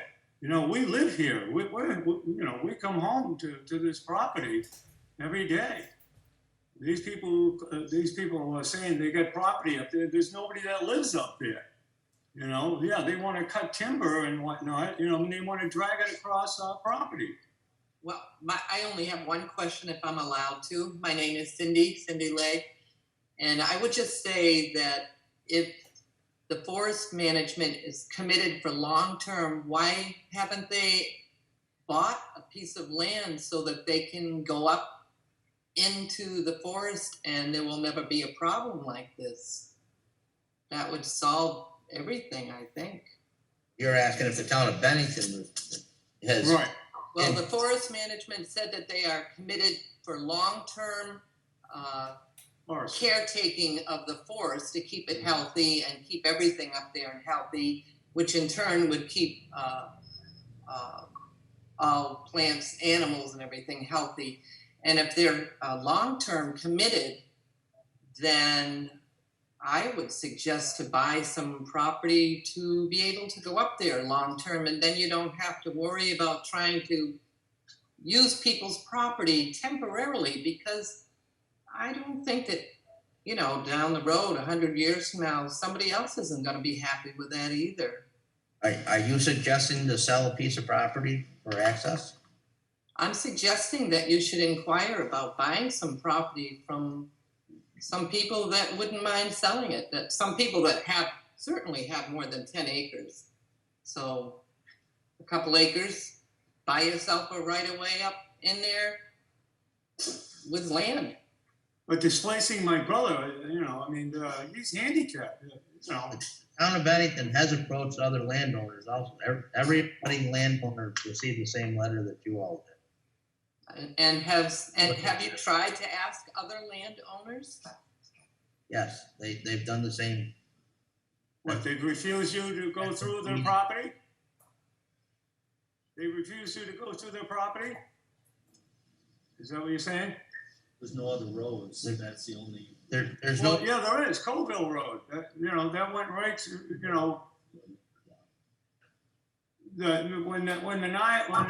when Niles passed away and his daughter got the property, she subdivided it all, and that was the road that went right up in through right up to the town forest. And then you have the other one up off of Gore Road and what's that? Begins with a B. What's that before sunset? Burgess Road. Burgess Road, at the end of yeah. Burgess Road. But they don't want to go that way because it's a lot more difficult. That's accessing Woodford. That's not Pownal. What, you have a lot in Woodford though? And you want to log that, So why wouldn't you go through there? Because we don't have a right of way through there. But Colville Road was a public road until they subdivided it, and I know I've been up there. The guy put up all kinds of signs, and that was the road that went to the town forest. Yep. And we are gaining access to Woodford lot from that location. No, that's Colville. That's in Bennington. Right. Yes, but that's the closest point to the Woodford lot So access. you're telling me? So you're trying to tell everybody the forest that you have in Woodford and Bennington can only be accessed through Pownal, through my property. No, we only want to harvest town land through property. Right. And just so everybody knows, it's The forester estimated 109 loads total out of the Pownal property past Leg's house. It's not 25 loads per day. For getting it culled. Is for, 109 loads. for getting it culled. You have the fish hatchery downstream from me, and you know what? They never even notified them about this. They never had a public meeting on this, nothing. Did everything is required. You know, I went to the town hall and I asked for the meeting minutes, and they said there wasn't any. There was never a meeting. I said, well, that's pretty odd, you know? Okay, Mr. Legg, thank you so much. All right, thank you so much as well. You have a good night, sir. All right, we've been on this for an hour. Pretty much. I just want to say something quick. You do have the obligation to give people the rights to cross somebody else's land and get their crap out. We don't have the obligation. We don't have to do it. We can if we want to, but we are not obligated to do it. We have the authority, sir. We're not obligated. Well, I just changing the word, what I said. Exactly. No, No, it's a no, different it's not. There's two different meanings to those words. Because So I would like, it was done in the 60s. Sign, design, right to A different look. all Very times good. thereof. Like the word Which who is? some wrong Kyle Mason, he's a forester. paid water taken through paid All right, water 2 minutes. compensation for Bennington for its use for the right to build, maintain a small reservoir right here on our said land to assist Mr. Mason, are you there? paid Go ahead, sir. water. I'd like to clarify a couple things that were said recently too, and just kind of paint a clearer picture. So the two parcels in question are not connected. You cannot access one through the other. There is U.S. Forest Service land in between the two of them. That's why the town is wanting this access. The other thing I wanted to mention is that the river and the crossing that's in question is in compliance. Josh, the river's ecologist from the Vermont Department of Ecological Conservation, has been laid out and been working with the town and has been inspecting that site to make sure it's in compliance. The fish hatchery was notified. I met on site with the river specialist at the crossing. I just want to mention quickly the bear habitat thing that was mentioned before. When I started marking the sale, I had the biologist from the state of Vermont's bear biologist forest come out and we had a discussion on how the management on this property would improve the bear habitat there. They have 2 collared black bears out there on site, and we're currently hoping to see how this timber sale affects their movements across the landscape, and very excited about that prospect. There's a guide that's in place called that's about managing mass production for mass being a food source for bears, and we're hoping that this will end up being a demonstration site for Forrest's work that he's done. The last thing that I want to mention is just go back to the economics and what Pownal gets out of this and the state as a whole. So Vermont's #1 economy is tourism, and tourists come here because of our forests and our farm fields. And our forests only exist if they can economically exist there. You know, the current use program that Corey mentioned before helps lower the taxes so landowners can afford these properties. And the economics that are involved with this support industry across the entire state. And currently we are in this awful time period where people are becoming unemployed. It's awful. This is a great opportunity to stimulate the economy that we're not taking advantage of. That's all I have to say, unless there's any other specific questions revolved around the property. I'd be more than happy to walk anyone out there. I've been as open and as I can be, provided the management plan to anyone that would take it, and have offered multiple times to walk through the woods with any abutter or anyone that wants to take a look at it. I'm very proud of the work we've done up there, and we've been doing nothing but trying to improve what's going on up there. Thank you. Thank you very much. Okay, what's the board's pleasure? I don't want to make any kind of decision tonight whatsoever. I already told you personally, I'm totally against it. That's just my opinion. I know majority rules. I don't want to take property or a Pownal resident. As far as I'm concerned, you guys have been doing this for what, 2 years now in court? Approximately. I think you should let the court system decide if you have a right of way or not, period. So That's my opinion. I'm not a lawyer, but the way I read the easement that's written in the deed, it's for the water company to access water off from a landlocked source. Or, it doesn't say anything It's as not far off as the landlocked source, it's the way water pipe across property that they own, it's landlocked. It's water, that's it's landlocked, not yes. lumber, That's- it's nothing not but a forestry. Right, No. that's what I'm saying, and it states specifically as far as laying pipe, erosion control, ditches, that kind of stuff. I say without referring to legal, I don't know if this would still classify it for as far as woodlot.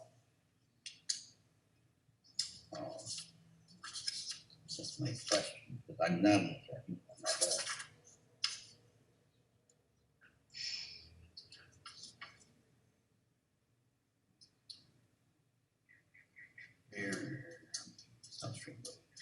So personally, I see it as a very difficult issue. There's legitimate concerns, there's legitimate concerns on both sides, but if I'm forced to vote on it, if somebody makes a motion, I'm forced to vote on it tonight, I would be voting in favor of the property. Us or him? Mr. Lake. Mr. Lake. Because they're both property owners, that's why. that would I be- understand, Yeah, but we're only asking for access through one property owner, right? yes, So, and so that's the property owner I'm referring to there. is Arthur Lake. So if this comes to a vote tonight, I know how I would vote. I think we need more information, but I'm also a little bit troubled by it's not in active litigation. Can we hear that from the court? Can the court tell us that this is not in active litigation because of COVID? Because I know we're in active litigation on another matter and it's not stalled at all. In fact, it was being fast tracked.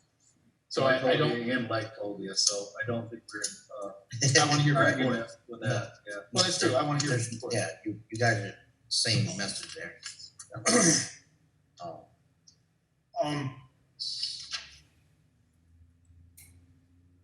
I'd like to, because talking on a computer to me is about as impersonal as it gets. I'd like to try to set up a time when I could speak with Mr. Legg in person, if he's willing to see if we can come to some kind of an agreement. I don't know, it sounded like he's totally against it, but I'm also, like I said, I don't like computers or whatever. I think it's as impersonal as it can get. Yeah. I see the benefits for the town for sure, of the town of Bennington, I should be specific, of being able to go in and harvest their timber. It only, because I know this from owning property, it only done correctly, which it sounds to me like both Corey and Kyle are extremely up on what they're doing. I don't know either one of them personally. I wouldn't know them if they came in here tonight. I think there's extreme benefits for everybody. I think one of the things is definitely erosion control, and I think we saw that with Irene. There was never a stone wall there. I've accessed that property when I was younger for years. There was never a stone wall on that brook. You could drive through that brook with a Volkswagen Beetle. Okay, so you know, I don't know where the erosion control, but I know there's definite benefits for everybody, including having wildlife. It's, if you let the forest go, wildlife on the ground starves. It's a simple fact of life. Well, actually, if you're harvesting, It's just, you know, you're harvesting wood and everything, because I know, back when I worked in tree service, we were hired to go in and clean up the Dorset watershed and try, so they could make it So we healthy, do it at the board, so. we gotta find, you know, the town, or I hate to say a lawyer, because that don't help you very much. And find out, because at different times, the select board is always given people some timber rights to go in and harvest the timber. Right. If it's in Bennington, Shasbury, or Burlington, that's true. don't stay. Or are they in litigation over it? Well, I'm sure sometimes, I'm sure there's more times than not that it probably has gone to litigation. I'm not comfortable with that. I'm also looking at the map, and it is very much an intrusion. I mean, if I'm looking at this correctly, I believe I am. It's a common road that goes by his place, so there's a house past his house, it's not like he's. No, I know, his property But completely. it's a encompasses private, another- It's a but private it's road, also- the town does not maintain. Yeah, it's also a private, It's a right of way on your maps. and that's what we need, I think we need. So to does table he, this. does he have, that kind of opens up a new can of worms for me. Does he have the right of way to access the road or own property across the brook? Or does he only have access to his house? He owns land across the brook, so I would assume. Well, only to his property. He doesn't have a right of way to go, the road obviously goes way further than his property. It goes up to your Well, property, it to connects the town of Bennington. goes across. Well, it goes across your property to get to the town of Bennington property. Right. So, Correct. here you go. Right. So if you take a look at this, Mhm. this is the road Right, to well, come that's in. watershed. Right, and here's the stormwater property, and that leads to the town of Bennington property, which is here. And the whole reason I am part of this anyways to begin with Right, is Gary. because since I've So grown up, it's national two forests have done properties nothing to get Right. 2 billion acres of land in Vermont. And I knew Bennington owned 500 acres up on side the mountain there, that's also unmanaged. Right. So I thought it would be a good idea to do something with the land other than let it sit and Definitely. go dormant like all the national forest land. Exactly. So that's why I put myself in this matter. And if I ever thought in a million years it would turn into this, I would have come up with another great idea. Well, I understand. And you're absolutely right. I mean, the national forest is horrendous if you walk in through their properties. I think they are, in all fairness, I think they are starting to manage it Yes. a little better. Well, in the past, it's not. And it's just- I absolutely see the benefit of it, but I'm also very wary of the encroachment of property rights, and it's happening more and more. So essentially, if this is not a court ruling, and then the court comes back and says that there is no legal right of way, we will essentially, by de facto, have as a select board, done some version of what do you call it, eminent domain, having taken the rights of a citizen of a citizen's property that then the court reverses. I'm not comfortable with that, and I'm not comfortable with taking individual property rights away from those who own them. I think the statute would say. Right. Sure does. I believe so. Who owns the Well, it's property not, after? I'm not worried about the legal ramifications. I I'm worried believe about he the owns moral ones. hydro. So to me, that's not something that. The old- I'm worried about both. Who owns the house Yeah. after him?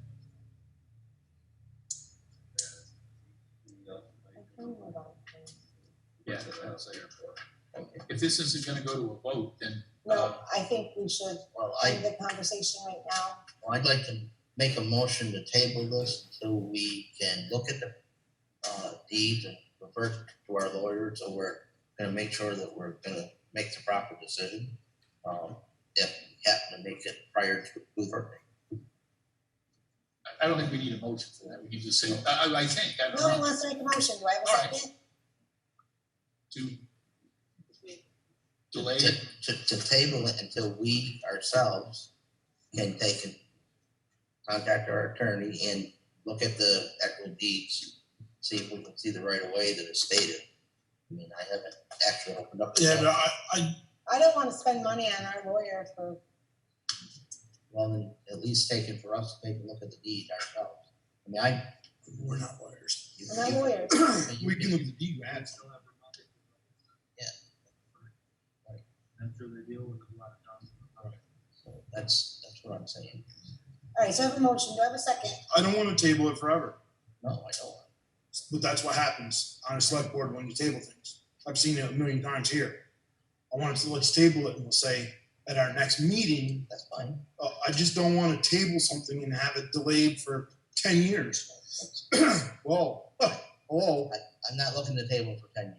well, let's put a time frame on it. That's fine. At our next meeting, we'll take and re-adjourn that. Without any cost, we can reach out to the court and ask them whether or not this is an active litigation. Or whether it is delayed. You know, there's big fuck around here with a lot of little deep property lines. All right, do I have a second? Are we making motion that at our next regularly scheduled meeting, we're gonna bring this back up? Is that the motion? I don't know. I don't know, Yes. that's the motion? I'll amend the motion. So Then I'll second that. I agree that I want to table it. Who wants to Okay, speak? Rebecca. Okay, Rebecca, please, go ahead. I was just going to interject and say that really the simplest question that you need to ask, and it would be a 5-minute question, is to ask our town council if this is an active litigation, what do you recommend? And it would be, I could write it up, it would be sent tomorrow. And you would have your answer, and you could discuss it in 2 weeks, whatever, and you can finish out your discussion. I'm sorry to interrupt at this moment, but I just No, wanted to thank you. That's why interject you're that, there. that it's a simple question. Okay. Thank you, Rebecca. That's for the pipeline on it. I don't know. Is that? So, Jamie, so the What's your motion is, motion? the motion is to delay this and rule on it at the next meeting, based on what we hear back from our town. Town attorney and looking at the deeds. all right, do I have a second? I second that. Okay, Mike, Aye. Bob, Aye. I'm opposed. I just want to have the total facts in front of me. That's all. And by doing what I'm asking, I feel comfortable making a decision. Could you turn Rebecca back on, please? Rebecca, are you there? Yeah. Could you please send Yes. Can you hear me? to Fisher tomorrow? I can. Thank you so much, I I appreciate can, it. and I will. And if both parties could send me all relevant documentation, I would appreciate it. All right, So town.agent@townofpownal.org. For the email that you, does everybody have that, Mr. Legg, is he I still? need all relevant documentation from both parties, from Mr. Legg and from the town of Bennington. Okay, thank you, Thank you. you're welcome. You can send that to me if you want to. And then then you don't have to write her that email down, I'll forward it to It's her. probably something you get for your attorney, just to send all that. Yeah, if you want to send it to me, I'll forward it to her. Then you don't have to write her email address down. there's a map on your, that's on the end of your deed. But I think it also shows the pipeline. Okay, can we move on, please? Right? Oh, relax. We still have You tons of can- stuff yeah. to get through. and that's almost You'll on be time. okay. All right, thank you guys for coming, appreciate it. Thank you very much. Thanks. All right, announce procedure of requesting information. So that is if you want any kind of information from the town of Pownal, you are to send it to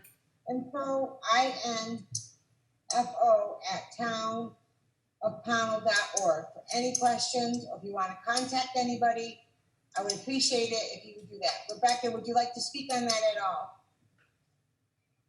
I just wanted to say that just so people know who receives that email, it is Linda and myself. It gets forwarded to our emails, and once those inquiries come in, I make sure we make sure that it gets to the right people or the right responses come through. Okay, Disseminating the information. Okay. thank you very much. Yeah, we disseminate the information exactly. And I'm going to stay unmuted because I'm part of the next one as well. All right, thank you, Rebecca. Okay, Cat TV, Lisa, are you there?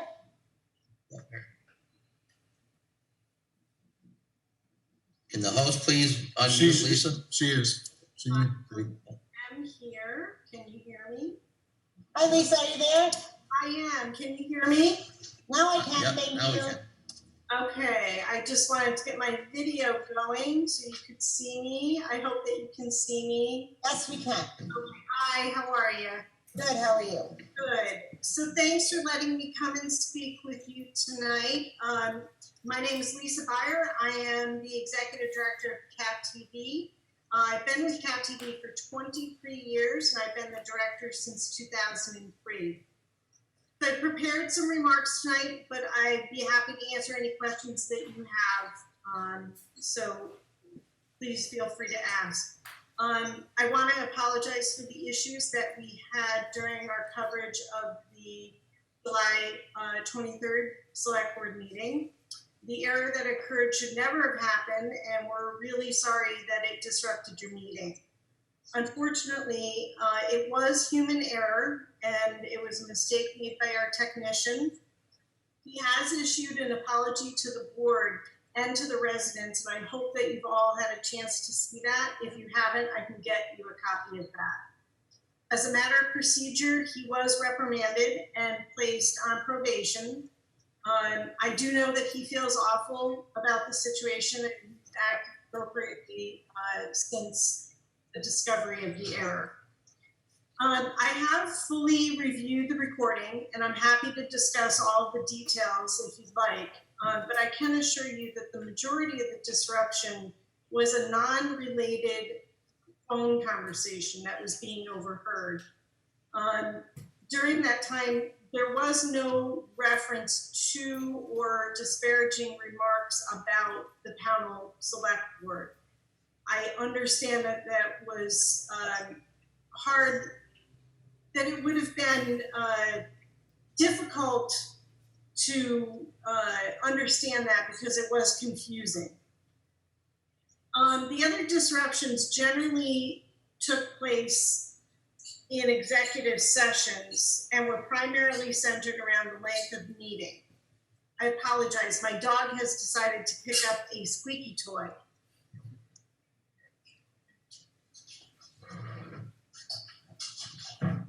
You can't really hear it, Lisa. It's okay. Yeah, we can't hear it, hon. Sorry about that. That's I okay. didn't do that as soon as I started talking. My apologies. So I wanted to be on the record that we take full responsibility for this error, and that the viewers should know that the Pownal Select Board had nothing to do with the problem. I recently found out that the technical blame was placed on you, and I really feel bad about that because that was not the case. It was entirely a CAT TV issue, so I just want to be on the record that we take full responsibility for the issue. I want to thank Rebecca for communicating with me on this and for speaking with me this morning.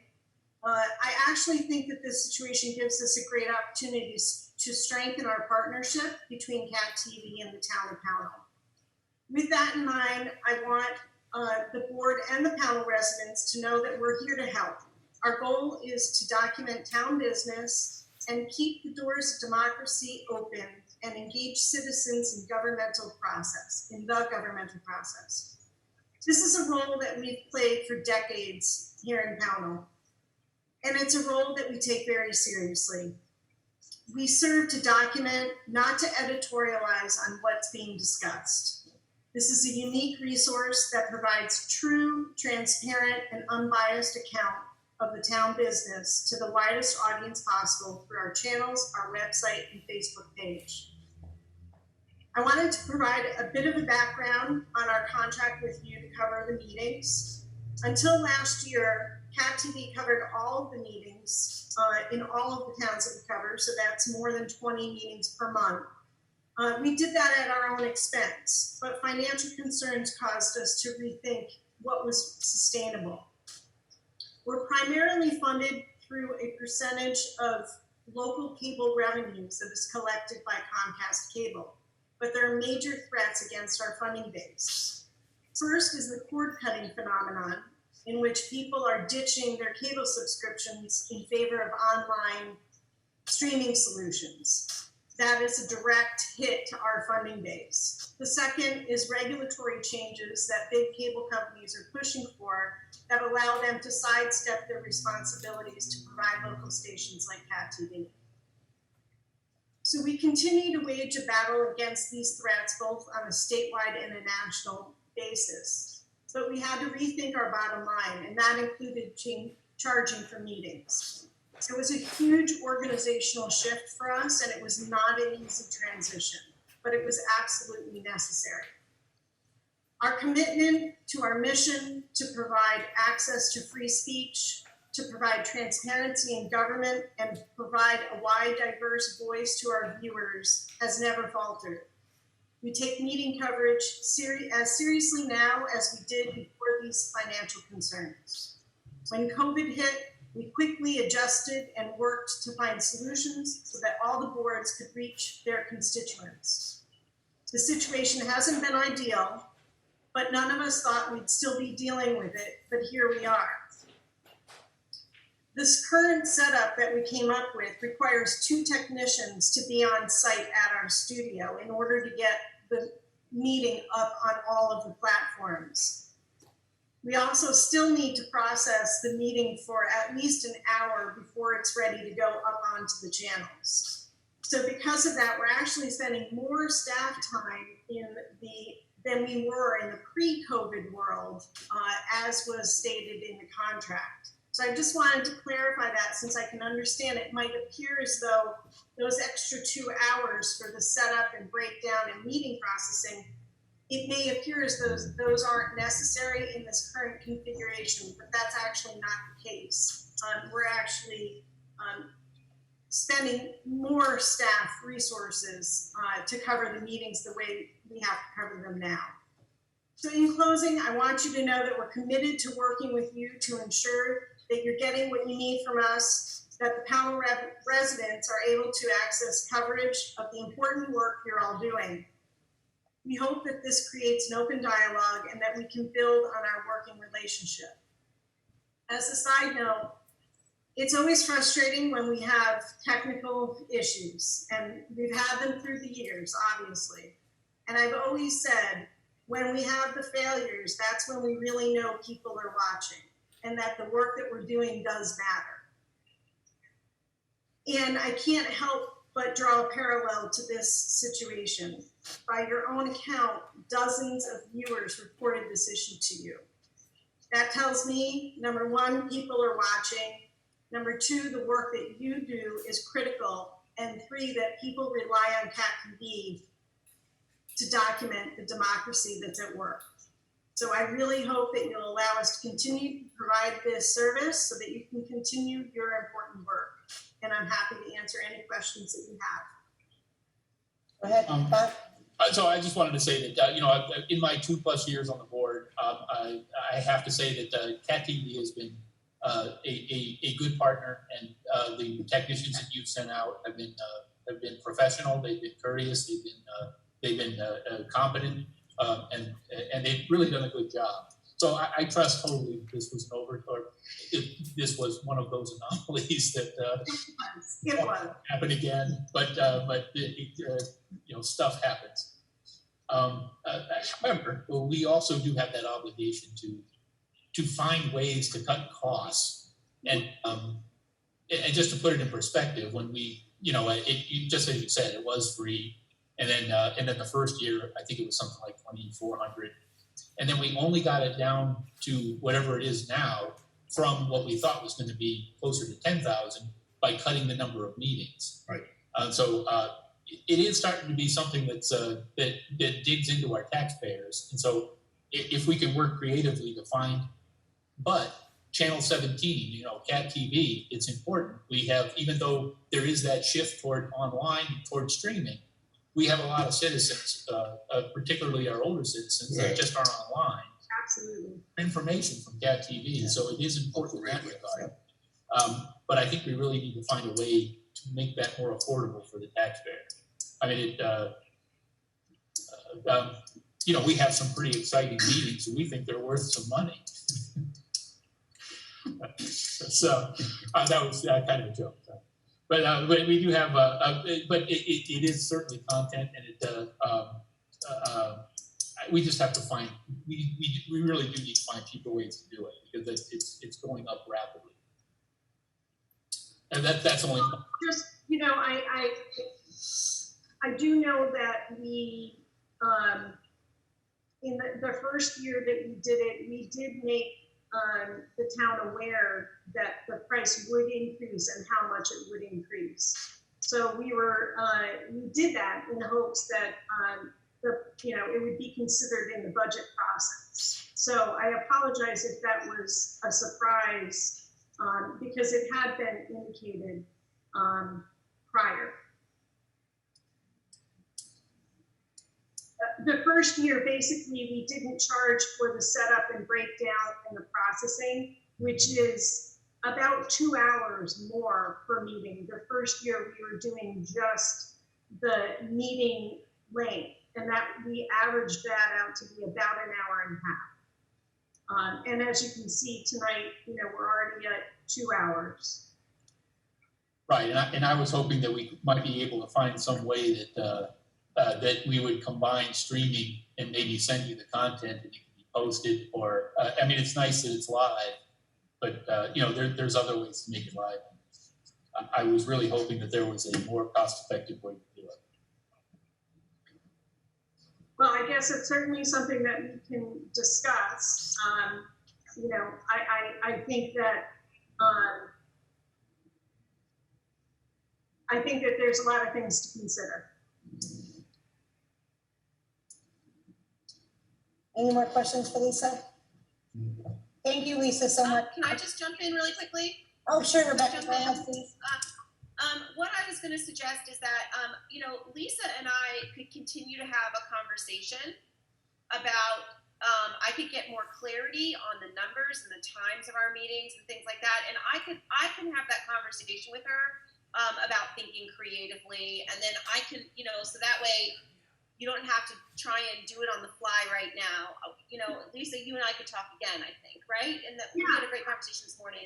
I think we could just like you know, drash it out a bit. Sure. Yeah, I think we want to find a solution that works for everybody, and we want to make sure that your meetings are still accessible to the widest audience. That's our main goal. Exactly. It has been for decades, and that hasn't changed. All right, Thank you. And thanks so much for coming. Thank you. I appreciate it, and we sincerely apologize. Thank you. We appreciate it. Okay, on to D. Hire the board liaison.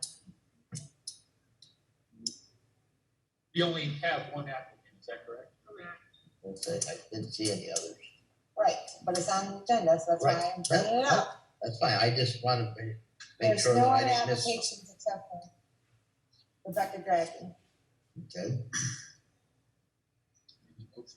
Well, so correct me if I'm wrong, but did we finalize The job description. the job description exactly before we hire a board liaison? I don't think we finalized that. I think we finalized the pay and we talked about the, But I don't think we finalized the job The job description. description, I just think we had actually set that in stone. The last session that we were. This, I thought we went over this job description in the detail. But That's do we what- make a that's motion my- on it? Is that what you want, a motion, Mike? Well, I just want to make sure that we have, Everything that we need there? right.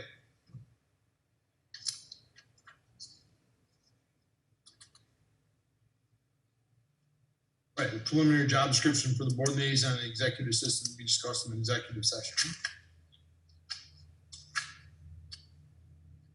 I don't think we made changes. I don't remember, and I may be wrong, Well, we didn't make any changes, but right, but I don't remember honestly, voting on the job descriptions for either one. I just wanna, I don't think we voted on it, no. so we can't hire the board liaison if we don't have job description. that's, I don't think that's true.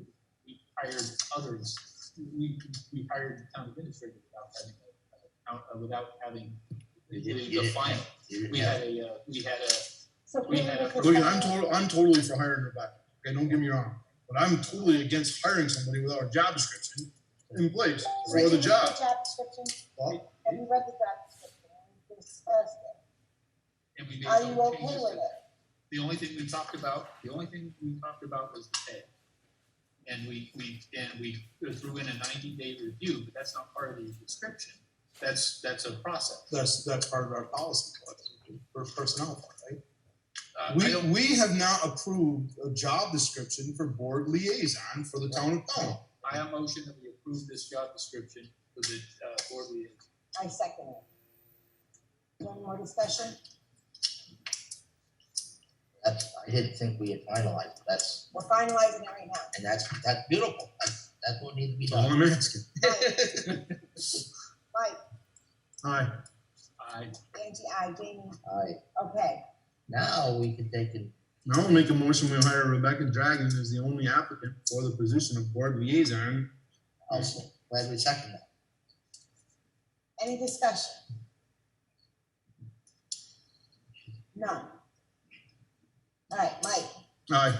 Bob, Aye. Angie, I, Jamie, Alright, welcome aboard, Rebecca. Thank you. You're welcome. So should we do this now too? penalties that we got. Can I have a start date, please? Oh, that's I think that's effective. I'm not kidding because I've already worked well over my 23 hours this week, so I'm just letting you know I want a You start know date. that. Wouldn't we say effective immediately? Effective immediately. Do we need a motion? Thank you. And Linda, is that appropriate to say effective immediately? Okay. Effective immediately. I appreciate it. No, we have not done this one either. Linda, Right, so we need to do that as well. we didn't finalize either one of them, I mean, we were working on it, but my opinion, I didn't feel that we were finalized either one at the last exit, Okay. so. Do we need to review any part of that before we finalize it? I would have hoped everybody read it. But that one's for the executive session. Executive All right, assistant. we're gonna do an executive session. Isn't that the one, All right, or am I mistaken? I thought that was. Well, no, the we don't- personnel. All right, so- Executive session for personnel. The position wouldn't be done in executive session, that would be done in open session. that's I right. understand that, but if we were doing the stuff, that's what I'm asking. Okay, so we're all set right now. We're gonna open up for public comments. Is there anybody out there for public comments? Please raise your hand.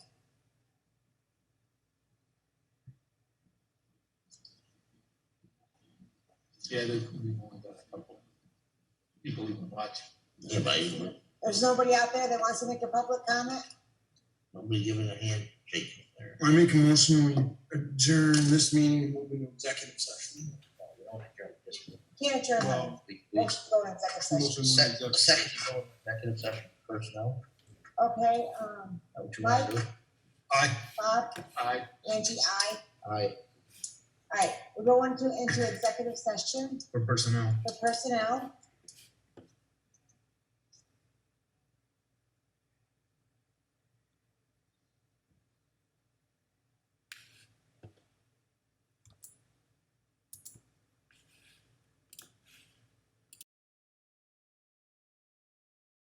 We're live, we're back in open session.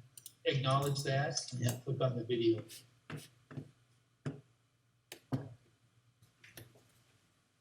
There we go. There we go. Okay, we're back in regular session live at 10:20. Okay, and I motion that we, accept the job description. Well, I don't even know if we need a motion for that. But I do want to talk about the job description in open session, so everybody knows what the job description is. It's for executive assistant. We were distributed a job description, and we made a couple of edits to it. And I'm going to go through the edits. I'm not going to go through the corrections. I'm only going to go through the material edits. Correct. Okay, so the material edits are identify and attend appropriate training opportunities to maintain and improve professional acumen. Ensure coordination and communication of information between and among all municipal personnel, including but not limited to elected and appointed officials, town employees, and department heads. Develop and implement annual town budgets, long-term capital plans, and ensure adequacy of financial controls in coordination with the select board and with department heads. Always representing the town of Pownal in a professional and positive manner. And then to abilities, knowledge, skills, and abilities. Just a couple of changes. Possesses a positive attitude of being an effective team member, able to manage and resolve conflict. And then we added ability to direct and supervise direct reports as applicable. And those were all of the edits that all of the edits made. And so that's our new executive assistant job description. And that will go into the appropriate folder. And that's the official job description. Correct. And it'll go effective immediately of Linda's, New title, right, title. Of her promotion. So, did we need to make a motion to promote her, or did we do that? No, we did not do that last time. We have to make the motion. Okay, so, oh, I'm sorry? Right, we did that pending legal. No, we did it pending legal approval. Right. That's true. Because we weren't sure if we had to post a job, and that's what the legal approval was for. Okay. So we're good. We didn't have to. We're good. So now we're good. So it is already approved. Alright. Right, and then, and also we wanted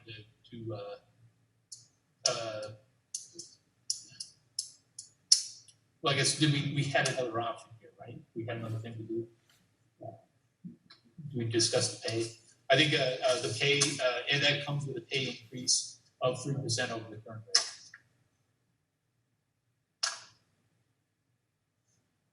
Any questions? Do we need a motion on that? No, I think we're all set. Okay, and that's it. Those were the actions taken. We just took those actions. So now we need to go back into executive session for contractual. Make a motion, we go into executive session for contractual. Second. Mike, Aye. Aye. Angie, aye. Aye. All right, back into executive. Can you mute us?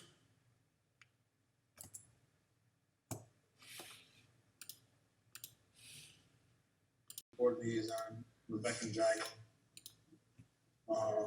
Write a letter to preferred builders. And for a couple of reasons. One, well, the board has to, I make a motion that we have Rebecca write a letter to preferred builders. I'll second that. I'll say, here you go. Any discussion? Mike, Aye. Bob, Angie, aye. Aye. Any other discussion? I make a motion that from here in the select board appoints board liaison as our communications director. Communication person. Communication person, that's fine, whatever. From here on in for the town hall project moving forward. Second. Any other discussion? Aye. Bob, Aye. Angie, aye. Aye. Hey, is that all the business before us tonight? Make a motion to adjourn. I'll second it. So this notion that we have to sign the warrants first before we leave the hall. Okay. So, we have a motion, Seconded. seconded, Mike, Aye. Bob, Aye. Angie, aye. Aye. All right, the ayes have it.